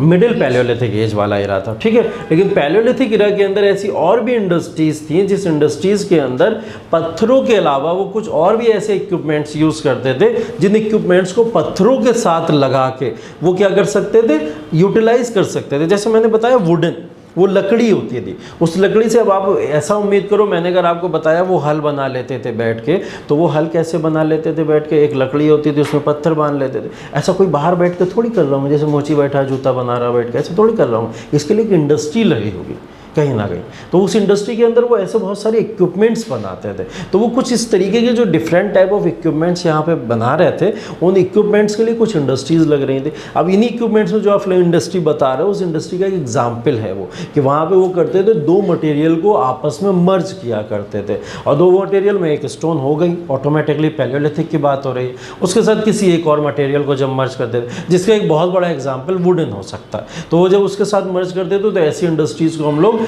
फ्लेम इंडस्ट्री का एक नाम दिया करते थे। तो ये इंडस्ट्रीज़ कुछ इस तरीके की इंडस्ट्रीज़ हुआ करते थे। जैसे आगे फ्लेक इंडस्ट्री भी आप देखते हो, वहाँ पे वो स्टोन्स को तोड़ने उड़ने की बात करते हैं। ऐसी कई सारी और भी मैन्युफैक्चरिंग इंडस्ट्रीज़ के कुछ एग्जांपल्स इसके अंदर हैं। ठीक है। और कोई डाउट? हाँ, बोन्स भी यूज़ करते थे। हाँ, बोन्स भी, जैसे अभी मैंने लकड़ी का बताया, वो बोन्स भी यूज़ करते थे, क्योंकि बोन्स अगर आप देखोगे तो बहुत अच्छा एक प्रोडक्ट माना जाता था। लकड़ी टूट भी जाती है, बोन्स नहीं टूटेगा, तो वो बोन्स को भी यूज़ करते थे, जो बोन्स जहाँ पे ऐसे यूज़ हो जाए। तो ये अपने हिसाब से जो भी लॉजिक लगा पाते थे उसको उस तरीके से यूज़ करते थे। लेकिन ये सब को बैठ के अकेले किया नहीं करते थे। जैसे हमने कहानी सुनी ना, पत्थर से पत्थर मार रहे हैं बैठ के और आग निकालनी, नहीं, इसके लिए इंडस्ट्रीज़ होती थी, वहाँ पे बैठ के वो लोग ये सारे काम कर रहे हैं। उसमें भी एक्सपेरिमेंट होते थे बहुत सारे, कई एक्सपेरिमेंट के बाद में कोई एक रिजल्ट आता था, तब आने के बाद में ऐसा कुछ हो पाता था। ठीक है। वो सभी कहानियाँ हैं, इमेजिनेशन से कि ऐसा कुछ हुआ होगा तब वो आग उन्होंने जनरेट कर दी होगी, नहीं, लेकिन उसके लिए वो वर्क किया करते थे, है ना। तो ये सब चीज़ों को अच्छे से याद रखिएगा। प्री हिस्टोरिक में और कोई डाउट किसी तरीके का?